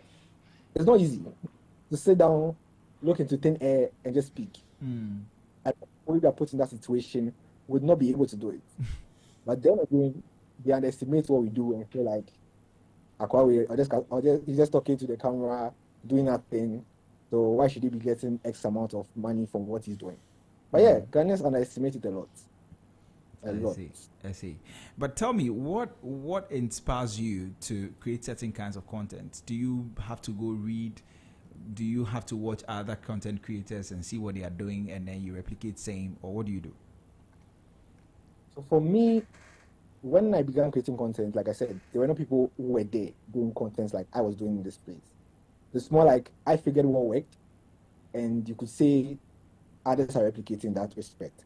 But what influences me or what pushes me to create what I do is I already have a background in tech. So that's one. I have an actual background in tech. So I'm already passionate about tech. But in terms of what I create, I do a lot of research. So I think a few years back, when AI became a thing, where people were passionate about AI, I do a lot of research about AI, what AI tools are out there, how can I create content that will make people, let's say, interested in AI, what tools can they use. So I do a lot of research, aside just picking up a camera and talking. I sit down, go online, search products, search things, and create things about it. And I think that's something that people should know. That it's not just about waking up and speaking in front of camera. Some people see some of the things we do and they think, oh, you just go and sit there and talk and you are paid. It's not like that. A lot of research, the late nights and all of that, just trying to put out the right thing. All right. So please, you can still text me on 0544321019, 0544321019. We'll do well to read your comments, your questions for you. All right. So we'll take a quick break. We'll take a quick music break, and then we continue the conversation. We'll get into deeper things on here. So let's take a quick break. When we return, we get into other parts of this conversation. Please stay tuned. This is Business Breakfast on Z101.9 FM.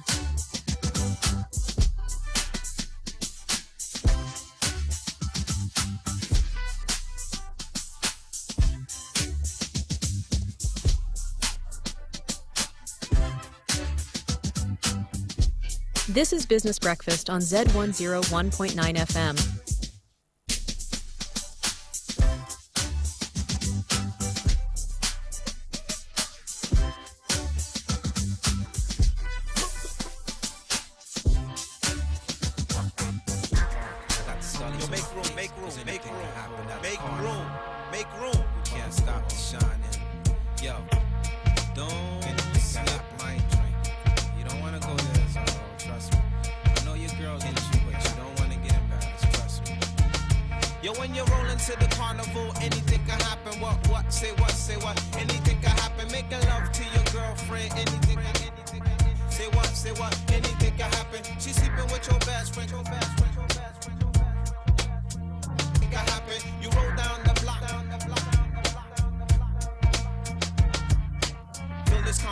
It's a brand new dub. First thing I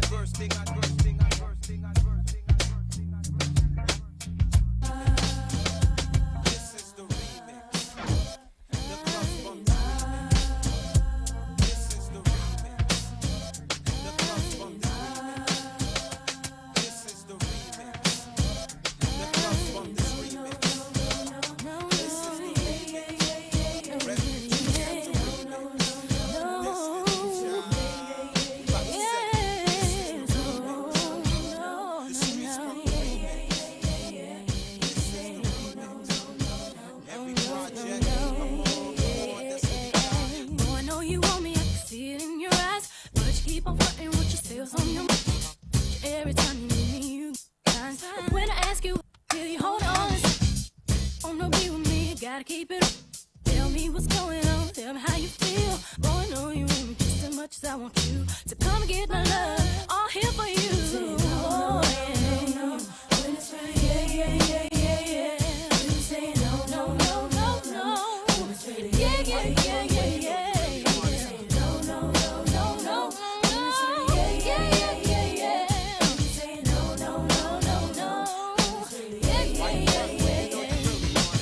Keep acting this way, you're gonna lose my love. I ain't got no time to play, better hurry up. 'Cause every time I come around and cruise around your way, I see but you don't know what to say. When I walk up to you, baby, you seem so shy. Never had a girl like I can see right through you and you know you wanna be mine. So get your act together 'cause you're running out of time. No, no. Yeah. No.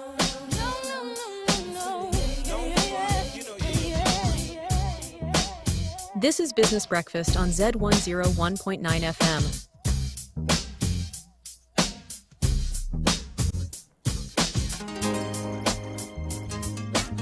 All right, 10 after 9. This is the Business Breakfast on Z101.9 FM. Welcome back. We continue our conversation here on a roundtable discussion. And today we're talking about content creation, whether it can really pay the bills. We've done all the basic stuff. We're getting into the real deal, really, where I get to ask all the hard questions. And I'm speaking to Juanita Amegashi, who is in studio with me, and she's a digital marketer helping us in that line, as well as Desi Oceans, who is also a content creator, also helping us understand a few things. Please feel free to send me a WhatsApp 0544321019 0544321019. If there's something you need clarity on, feel free to send me a WhatsApp and we'll do what to read your message. You can as well call me on 03039566641 03039566641, or you can engage our social media posts on at ZFMGH on Instagram, Facebook, and X ZFMGH, and on YouTube and TikTok Z Multimedia. Well, let's get into it. Welcome back. So let me start with Desi. Desi, are you there with us? Yes, I'm here. Awesome. So tell us, can content creation, that's a big question, can content creation pay the bills in Ghana? If so, how? Yes, it can pay the bill, depending on the kind of content creator you are. So I'll use myself for an example. As a tech content creator, it is paying my bills. It is giving me a sustainable income in Ghana. How, you may ask? As a tech content creator, one thing that earns me revenue is through partnerships with tech brands. So provided any tech brand has a product or a service they are offering, I work with them to create content around it. So that is my income. There's also affiliate marketing, which also stems from taking a percentage of sales from a particular brand. So if I do a video, the video is able to generate 1,000 sales, I'm getting a percentage of that product that was sold. There's also paid merchandise. So if you watch any of my videos, you see I wear merchandise that's actually mine. So my name is on my logo, my name is on my shirt, my logo and everything, even my cap. I sell that as well to also earn income. Also public speaking. So as far as I'm speaking at a platform or an event where I'm sharing insights on stuff like that, I also do earn income from that section because one, I'm being paid to speak, and two, from there, I'm also able to gain customers or gain working experience with some of the people out there who may need my services. So yeah, there are quite a number of ways to earn income as a tech content creator or a content creator. One, two is also receiving gifts. I've seen people do it a lot. They receive gifts from their audience. So their audience hand them money for being who they are. I have not really gifts like that, but people are doing that and they are earning an income from that. I see. So mainstream, maybe directly from their social media platforms, you're not earning anything. So say Instagram, YouTube. So yes, all YouTube, the ones, you do earn something as a content creator, as far as you're monetized on the platform. For the other platforms like TikTok, Instagram, you do not get money from any of them as an African, not even as a Ghanaian. as an African, you do not earn money from them. They do not pay you. But why is that so? For them, from their perspective, they feel like there isn't a big market enough to be offering payment to content creators. So how it works is, when you look at the Western world, so America, UK, whatever it is, how they are able to pay content creators is through ad revenue or shared ad revenue. The more people are advertising on the platform, the more money these companies are making, and from there they're able to distribute it to content creators. So you could get a content creator, let's say in the US, on Instagram. His video may be playing, but on top of the video, an ad from a different brand shows. That doesn't happen in Ghana here for Instagram or even TikTok. So based on that ad revenue the company has received, they're able to apportion a part of it to the content creator. But they feel like in Africa, a lot of people are not running ads on their platform. Therefore, there's not enough money to even hand out to content creators on the platform itself. And that is why, but it is not fair because we are creating content. We have the views. Sometimes I see people's numbers. I'm like, how did this person get here? And they don't earn anything. So yeah, fair. In fairness, yes, it's not fair. But if you're looking at it from the business perspective of these platforms, they feel that they are not earning enough from your audience or from your demographic to be able to even give anything in return. If people consistently advertise on these platforms, let's say our numbers were able to rival that of the US in terms of ad revenue or ad running ads on the platform, then we could say, okay, fine, they will give a part of it to creators on the platform in Africa. But something like Facebook, you do earn some money, whether African or not. You do earn some money because they have people advertising on Facebook more than they're advertising on Instagram or any other platform. So you do earn some money on it because ads are shown on top of your videos as far as you do the process. But it's not really much. You could earn maybe a few cents here and there that do not translate to anything. But there's possibility of you earning money. I think there's some big people in Ghana that are earning money from Facebook. I think the comedy content creators and stuff, yeah. I see. So why should anybody get into content creation if they can't really earn something directly from the platforms?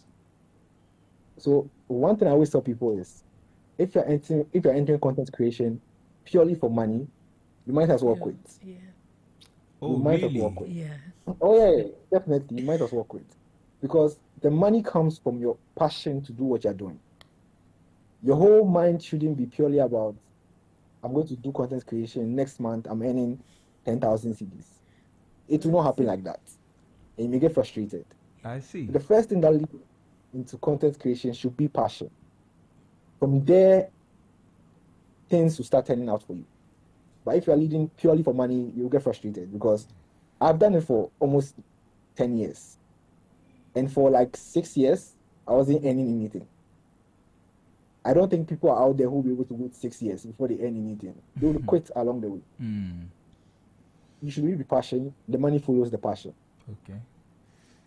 So essentially, what we are doing here in Africa is to build brands through content creation, and then we can earn all the things, because you mentioned partnership, affiliate marketing, paid merchandise, public speaking, receiving gifts. Is that the case, Juanita? Is that what is supposed to be? Yes, that is what is supposed to be. Because you should be able to give value to be able, you should be able to give me some value if I'm going to give you my money. Okay. So, for example, you wouldn't go and give your money to somebody on the street, say, promote my business for me. It's not going to be possible. Okay. Because what does the person have? What proof does the person have to show that they can really do it? If I sit here and you ask me a question about digital marketing, I just do Even those who are my clients that probably may be doing well, they'll go because I can't give value. So it's not a one-time thing. I see. Most people think, it's just about having a new phone. They'll go and buy iPhone 16 and go and buy one camera there and all those things. Those things are good. But then if you don't have a plan, you don't have the passion, you're not able to do it consistently, you're not able to give value, even as somebody who is not even doing it for money, or like someone who is just doing content, creating content, even with the content that you see on TikTok and Instagram, that people are just living their lives and then decide to take videos. There's some content that you pass by, you don't even watch, you don't stop 1 minute to look at, because you feel like this has no, like, it's of no value to me. It doesn't give me anything. That's how it is. If you can't overvalue, nobody is also willing to give you their money. Right. Basically. So you need to be able to grow a brand, to be able to prove to the person that, okay, I am consistent in what I'm doing. I can offer you this value. This is what I have for you. So for you to give me that money, like Desi was saying, a tech content creator, he has audience that are interested in tech, right? He has people that once he posts maybe a new phone and he says this phone is good, people who are in tech and people who are following him are likely to buy it because they believe that Desi knows what's up with regards to tech. They know that, or they believe that he has like he knows the things, he knows what is good, what's not. For example, if he comes to say that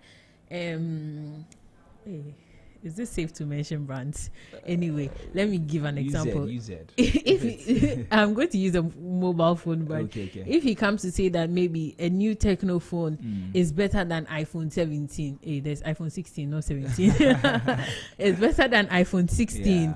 You get a majority of his audience who are like, okay, I can't afford iPhone 16, but I can definitely afford this techno, so let me go in for it, right? So he's giving that brand value for the money or whatever they are giving to him to in return. You understand? But if we go and give it to somebody like just a normal person, and then the person says, oh, Techno brought this phone to me, this phone is good, you can use it, who are you? What do you know? Right? People wouldn't just trust you because you've said it, but then what's the proof that you really know what you're talking about? What's there to show that you're an authority? Exactly. Like, what value have you given me before? Yeah, so I'll usually advise brands that even if you're a business and you're going into content creation, you're going into digital marketing, make sure your number one priority is giving value. Because that's the only way you draw people. If you are not giving me value, what am I doing on your page? Why am I wasting my data that is expensive on your page? It's just give value and then they'll come. We'll talk about the expensive data bit. I know you people have a lot of problem when it comes to that. We'll talk about that before we go. But Desi mentioned partnerships, affiliate marketing, paid merchandise, public speaking, and also receiving gifts. Are there other ways people can make money? I mean, maybe get some money from content creation? Yeah, on top of my head, these are like the main ones. Partnerships with brands, you promote their stuff and all of that. Yeah, there's not any other on my mind right now. These are the top. The top ones. Yeah. So where does influencer marketing come? That's a partnership? Is that the same? Yeah, it's related to the partnership. So I see you as somebody that can influence 500 people in the tech industry to purchase my product. I come and partner with you. So I'm going to give you maybe this money. Can you do this ad? Let's see how much we can make from it. If I see that it works, then maybe I'm stuck with you. So every time I have a new product, I just come to you. So it starts from the influencing bit and then gets to the partnership gradually. Some people just see and believe. Some people like to test before they like going fully. Yeah. So I'm going to come back to you, but let me come to Desi. Now, Desi, when it comes to the partnership, are you the one who reaches out to the organizations, or you wait for them to come? This is an interesting question. Some do come, but I do reach out to some of these brands to let them know who I am. I think a lot of things people forget about being a content creator is they think, yes, I've done content, yes, I've gained 1 million followers, and that is it. You have to do the reaching out sometimes because the brands may not know who you are. They may be looking for you, they may not know who you are, but you have to reach out to them, introduce yourself, let them know what you do, and from there you can pick it out from there. I see. So how do you do that? You do that in writing? You can just walk up to any organization, or how do you do it? So what I usually do is, as a content creator, I also have a professional profile on LinkedIn. So I have a LinkedIn profile where I share stuff on there. I usually search for who is in charge of whatever brand it is. Who is the marketing manager, who is the head of marketing, whoever is there.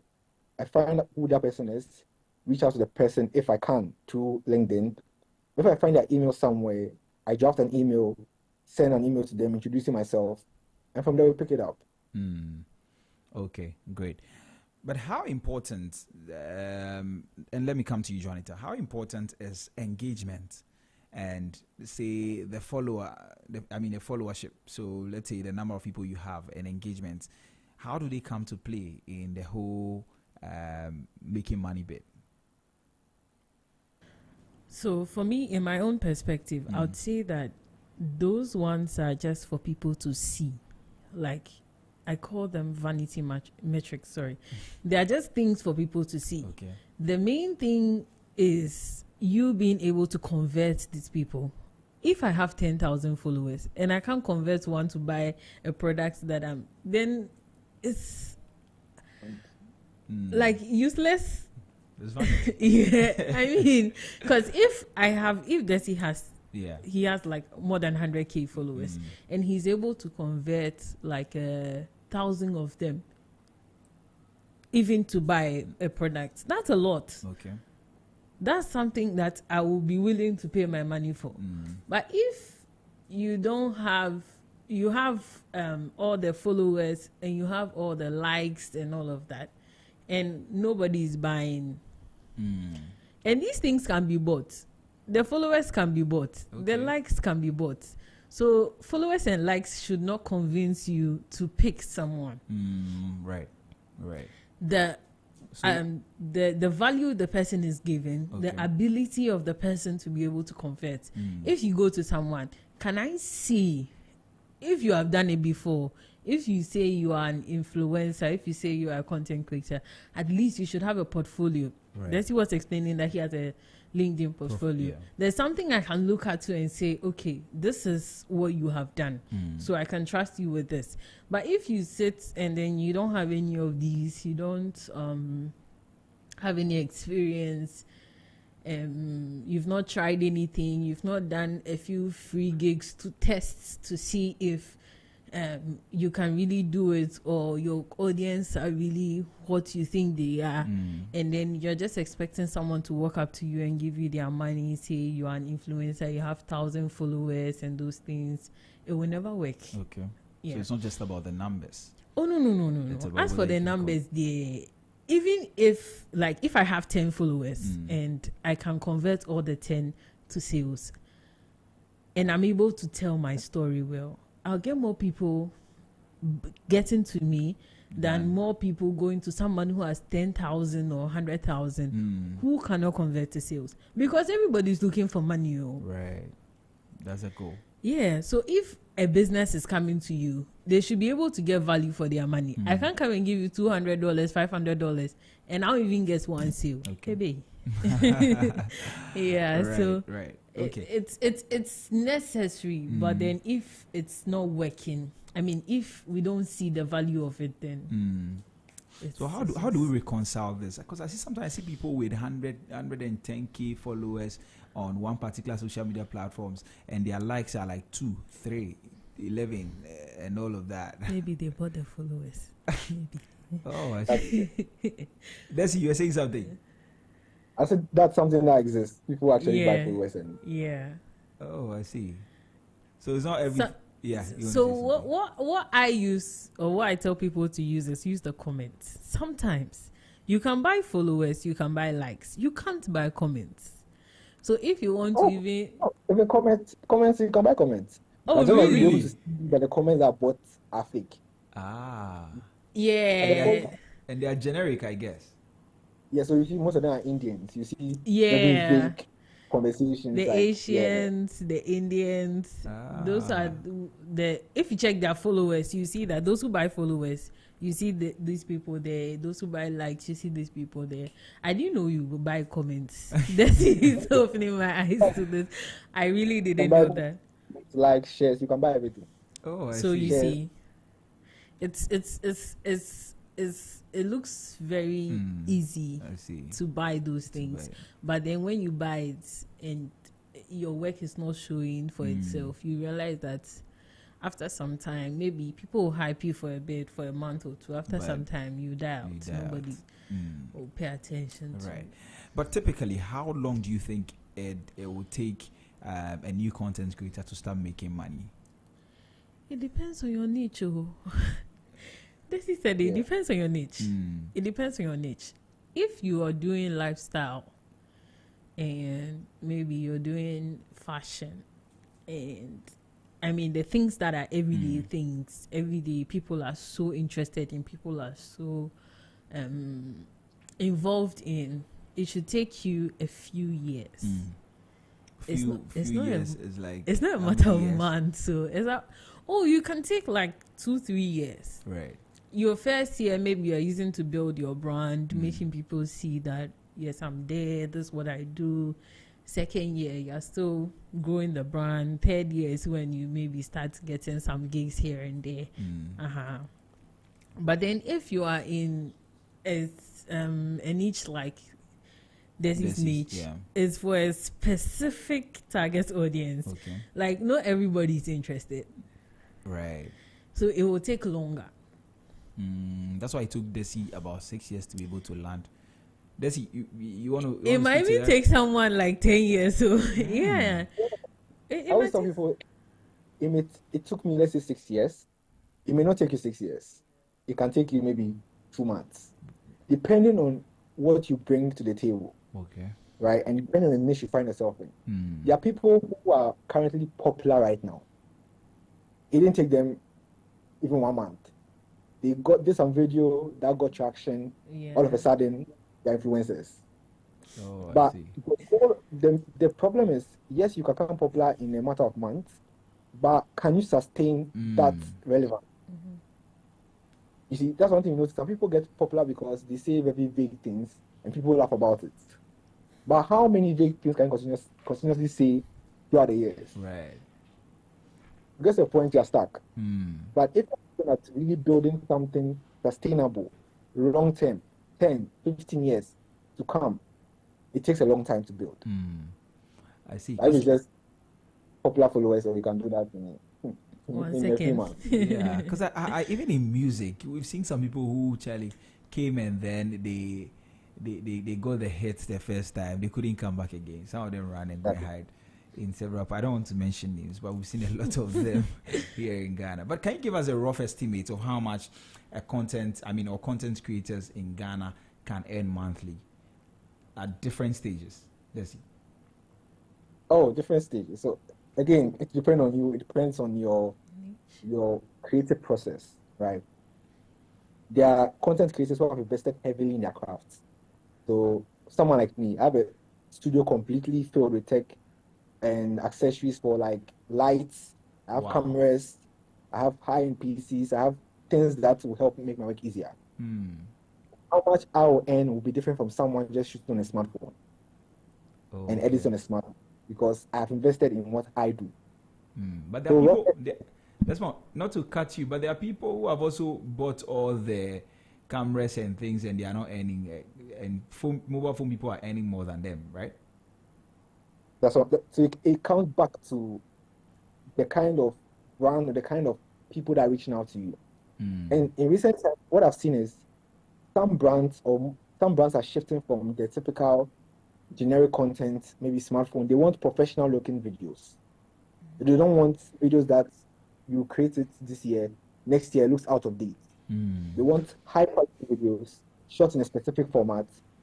So those kind of content creators who have these things will definitely be benefiting more in the coming years than the mobile videographer or mobile content creator. But again, you could say there are people who have bought all these things and are not anything. Now the problem comes back to, it's not just about your visual look, it also determines how you present the content you create. Okay. So how you speak, how you phonate words, your actions, how your environment looks, how you sound, how clear your audio is. You add captions to your videos.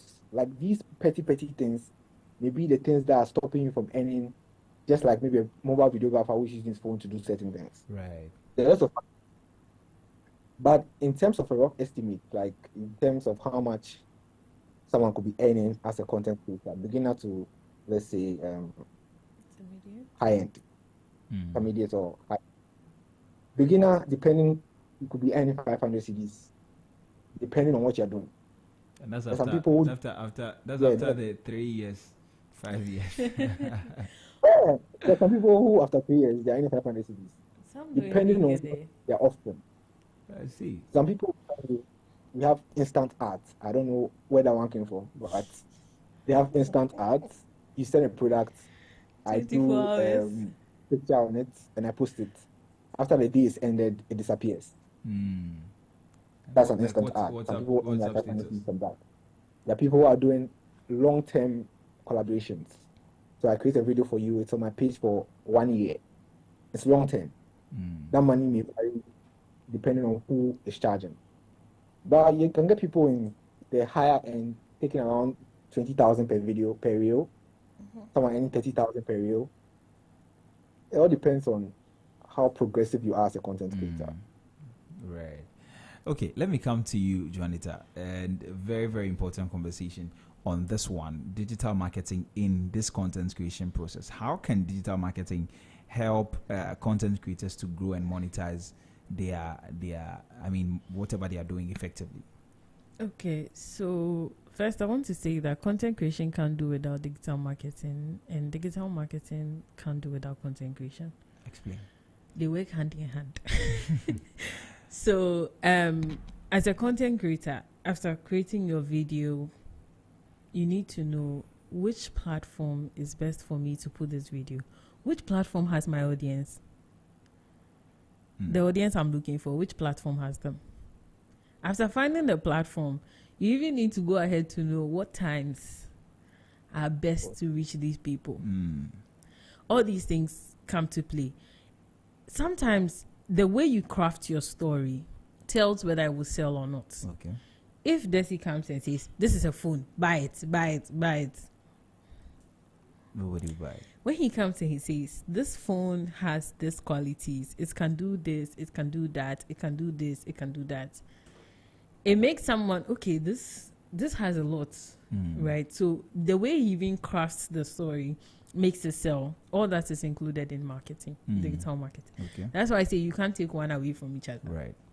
Because if I plan to do digital marketing for you, then definitely there has to be some sort of content, whether text, audio, video, whatever it is. There still has to be some content, right? So however you put your content, how you create your content, how the wordings of your content are, where you even share your content, which platforms you use to reach out to your audience, the times that you share your content, the strategies to make sure that this content is getting to the right people and is getting the right traction that it's supposed to get. All that is in digital marketing. Right. In the same way, it's somehow in content marketing too. And content marketing is under digital marketing. So let's say they are all together, one family. What is content marketing? So content marketing is, I have content, right? I'm creating content to do something. So I'm marketing my content to you, basically. Not quite clear. Not quite clear, yeah, true. So how do I give an example to? Okay, so Desi has content, right? He's creating content on tech. So he's marketing tech stuff, right? Content marketing is like creating and then making awareness on of your, so say your page, maybe there's a particular content on your page, and then not really. I don't know how best to put explain this. it. Yeah, that's one. Are you able to help? Let's see.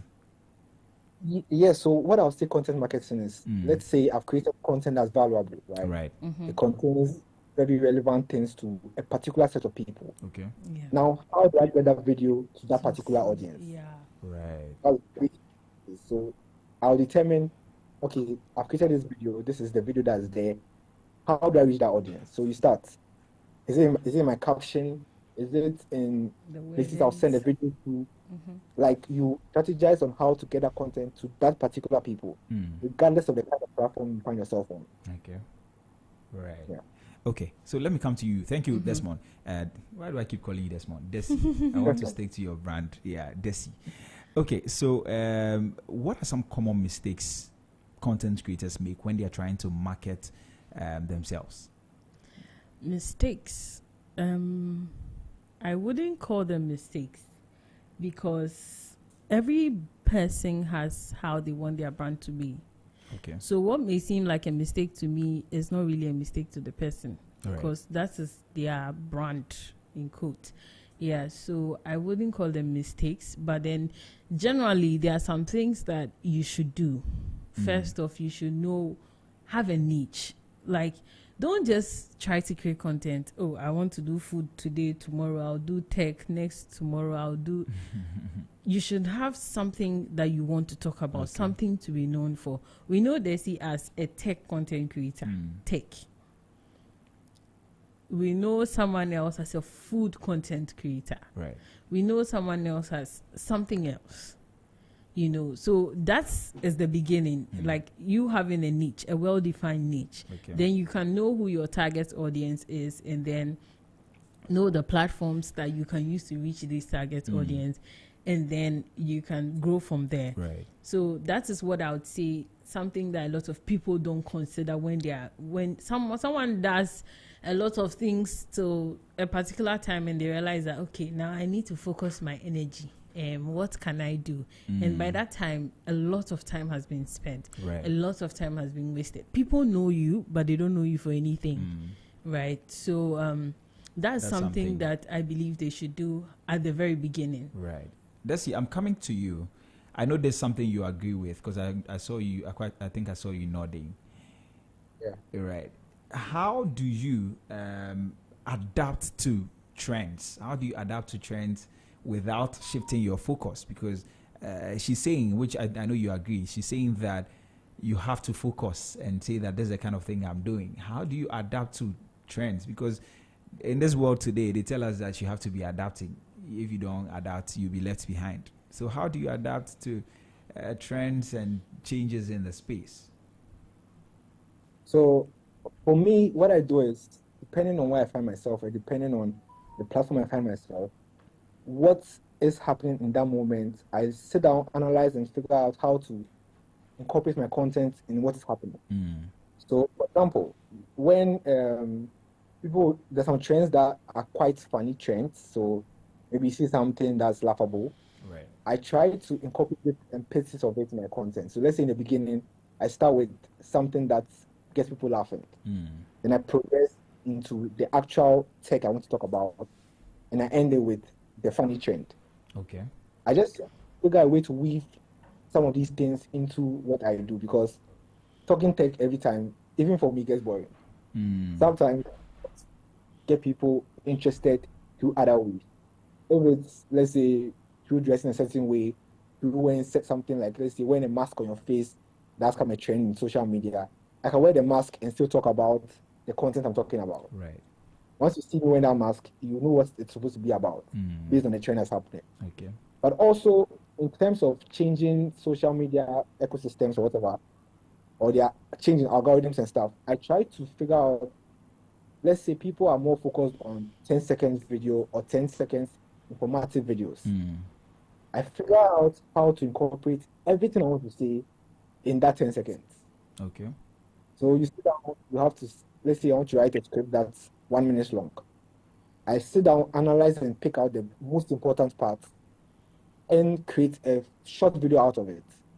So it does take time, right? But it's something you do have to get used to. You have to adjust as things change. Okay. All right. But I want to ask you, Juanita, can content creators grow organically, or they have to run ads and all of that? You can grow organically. It depends on, it goes back to your goals. What do you have I mean, what do you plan to do? If you want to grow in like 2 months or 3 months, you can't do that organically. Right.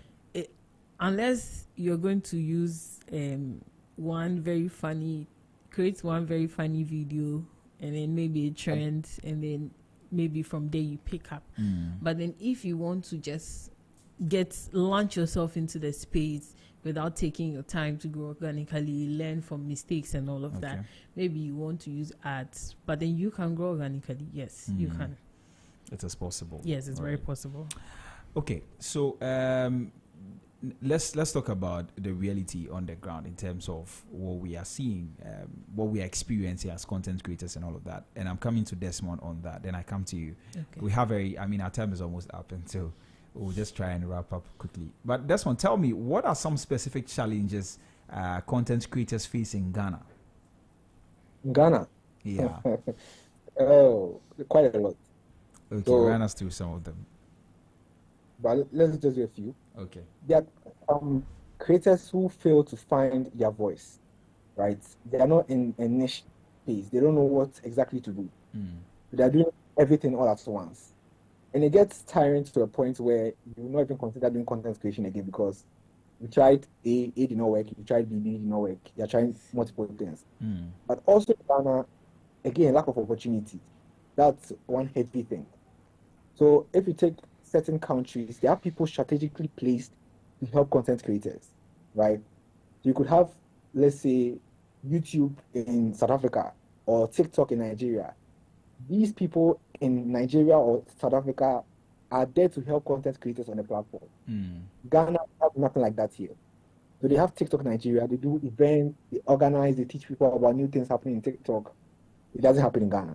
Right. So as a Ghanaian content creator, you're just winging it.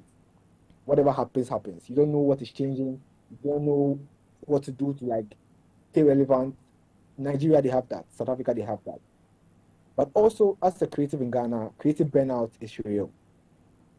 In terms of you may be sitting there today, you don't have any content to create because you're just tired and your mind is tired. You don't have any ideas to bring out for the content you want to create.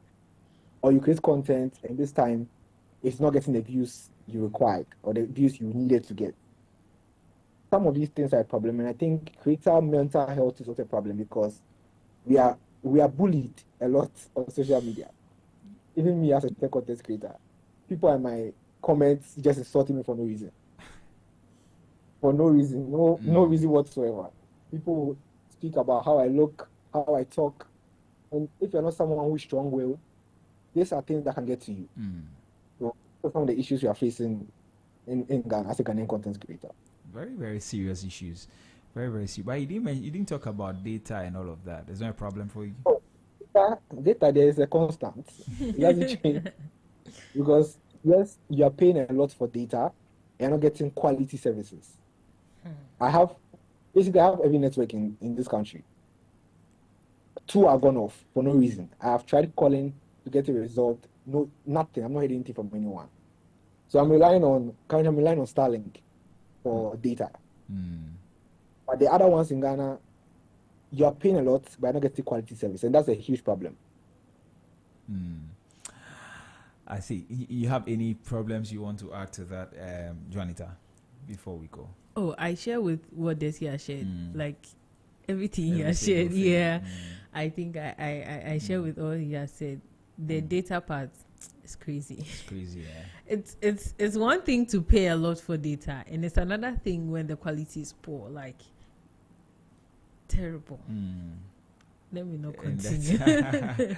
All right. So, but do you think that Ghanaian brands are catching up with the content creator economy? Do they see the value? Yeah, I think things have evolved from COVID. Okay. After COVID, people are beginning to see the value of content creators in Ghana. Yeah, I think that so far so good. We are getting there. Right. We are not there yet, but we are getting there. Okay. Yeah. All right. That's one. Let me talk to you finally before we go. Maybe in 1 minute. What advice would you give to a young person that is starting out today? So as simple as it is, I'll tell you to be consistent, right? Be consistent in whatever you're doing and be patient as well. Be willing to learn new things. Be open-minded enough to learn new things. Because what you think you know isn't the entirety of what it is. New things are coming up every day. Be willing to sit down and learn. But also be patient and be consistent. And be true to yourself. Don't try to let people put words into your mouth. Say what you believe and say as you are. No matter who you are, you get an audience that follows you. So just be consistent, be genuine, be patient, and be willing to learn. Dusty, thank you very much for making time to speak to us. Okay, let me hear from you as well. Your advice to anybody who's looking forward to starting, whether in digital marketing or content creation. I'll just add up to what Desi said.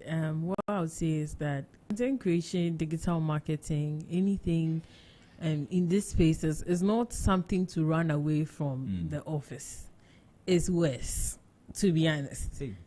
Yes, because just scared.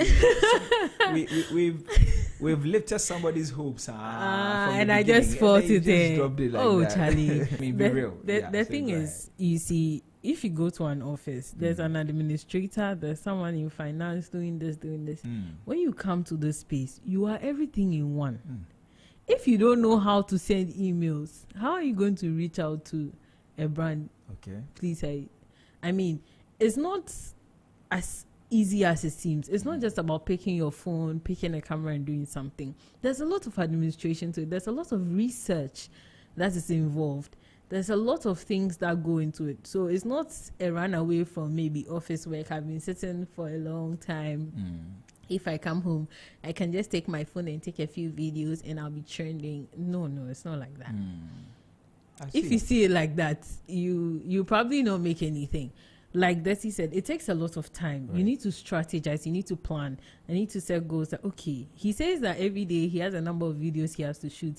He can start from 5 a.m. to 7 p.m. Can you sit from 5 a.m. to 7 p.m. just shooting videos? When you're complaining about 9 to 5, you see. So it's not a runaway. It's rather more. It rather demands more. From you. So if you really want to go into this space, just get your mind ready. Like set your mind to it that okay, I'm ready for whatever this is going to bring to me, because we are in an environment where it doesn't really support these things like that. They are now learning to adapt, and then you have to now take care of everything yourself.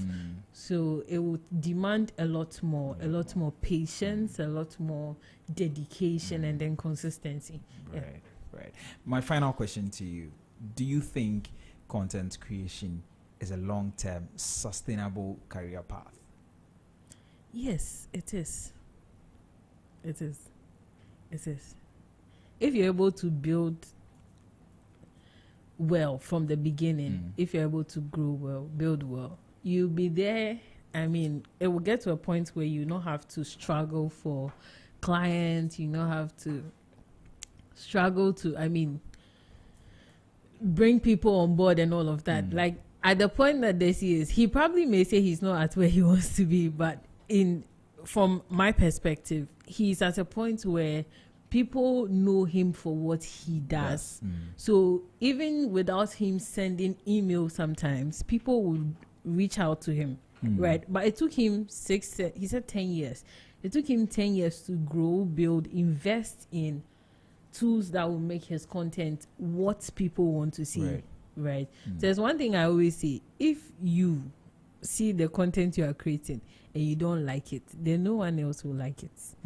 So you have to put yourself over there, and it takes time. It's a process, right? So it's something that can be used for a sustainable income. Yes, it's very possible. All right. Thank you very much, Juanita. Thank you. We're grateful that you came to speak to us.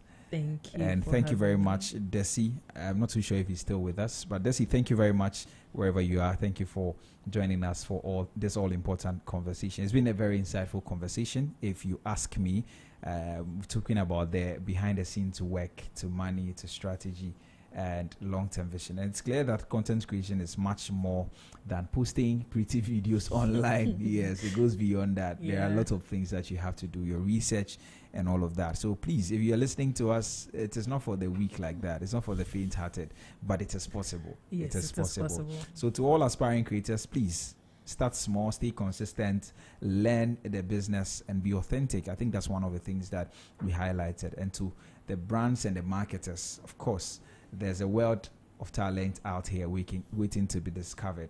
So thank you very much once again. My guests who joined me were Juanita Megashi, the digital marketer, and also Desi Ocean, the content creator. Thank you very much for sharing your experience and your insights. So that will be all time will allow us here on the Business Breakfast on Zed today, and to wrap up the week. Of course, my name is Nietzsche B. Hammond. We are back again on Monday for more interesting conversations. Until next time, when you think Ghana, think Zed. Up next is The Brighter Side with NYA The Brand. See you next week. Friday, I've been waiting for you for a long time. You just saved me when my life came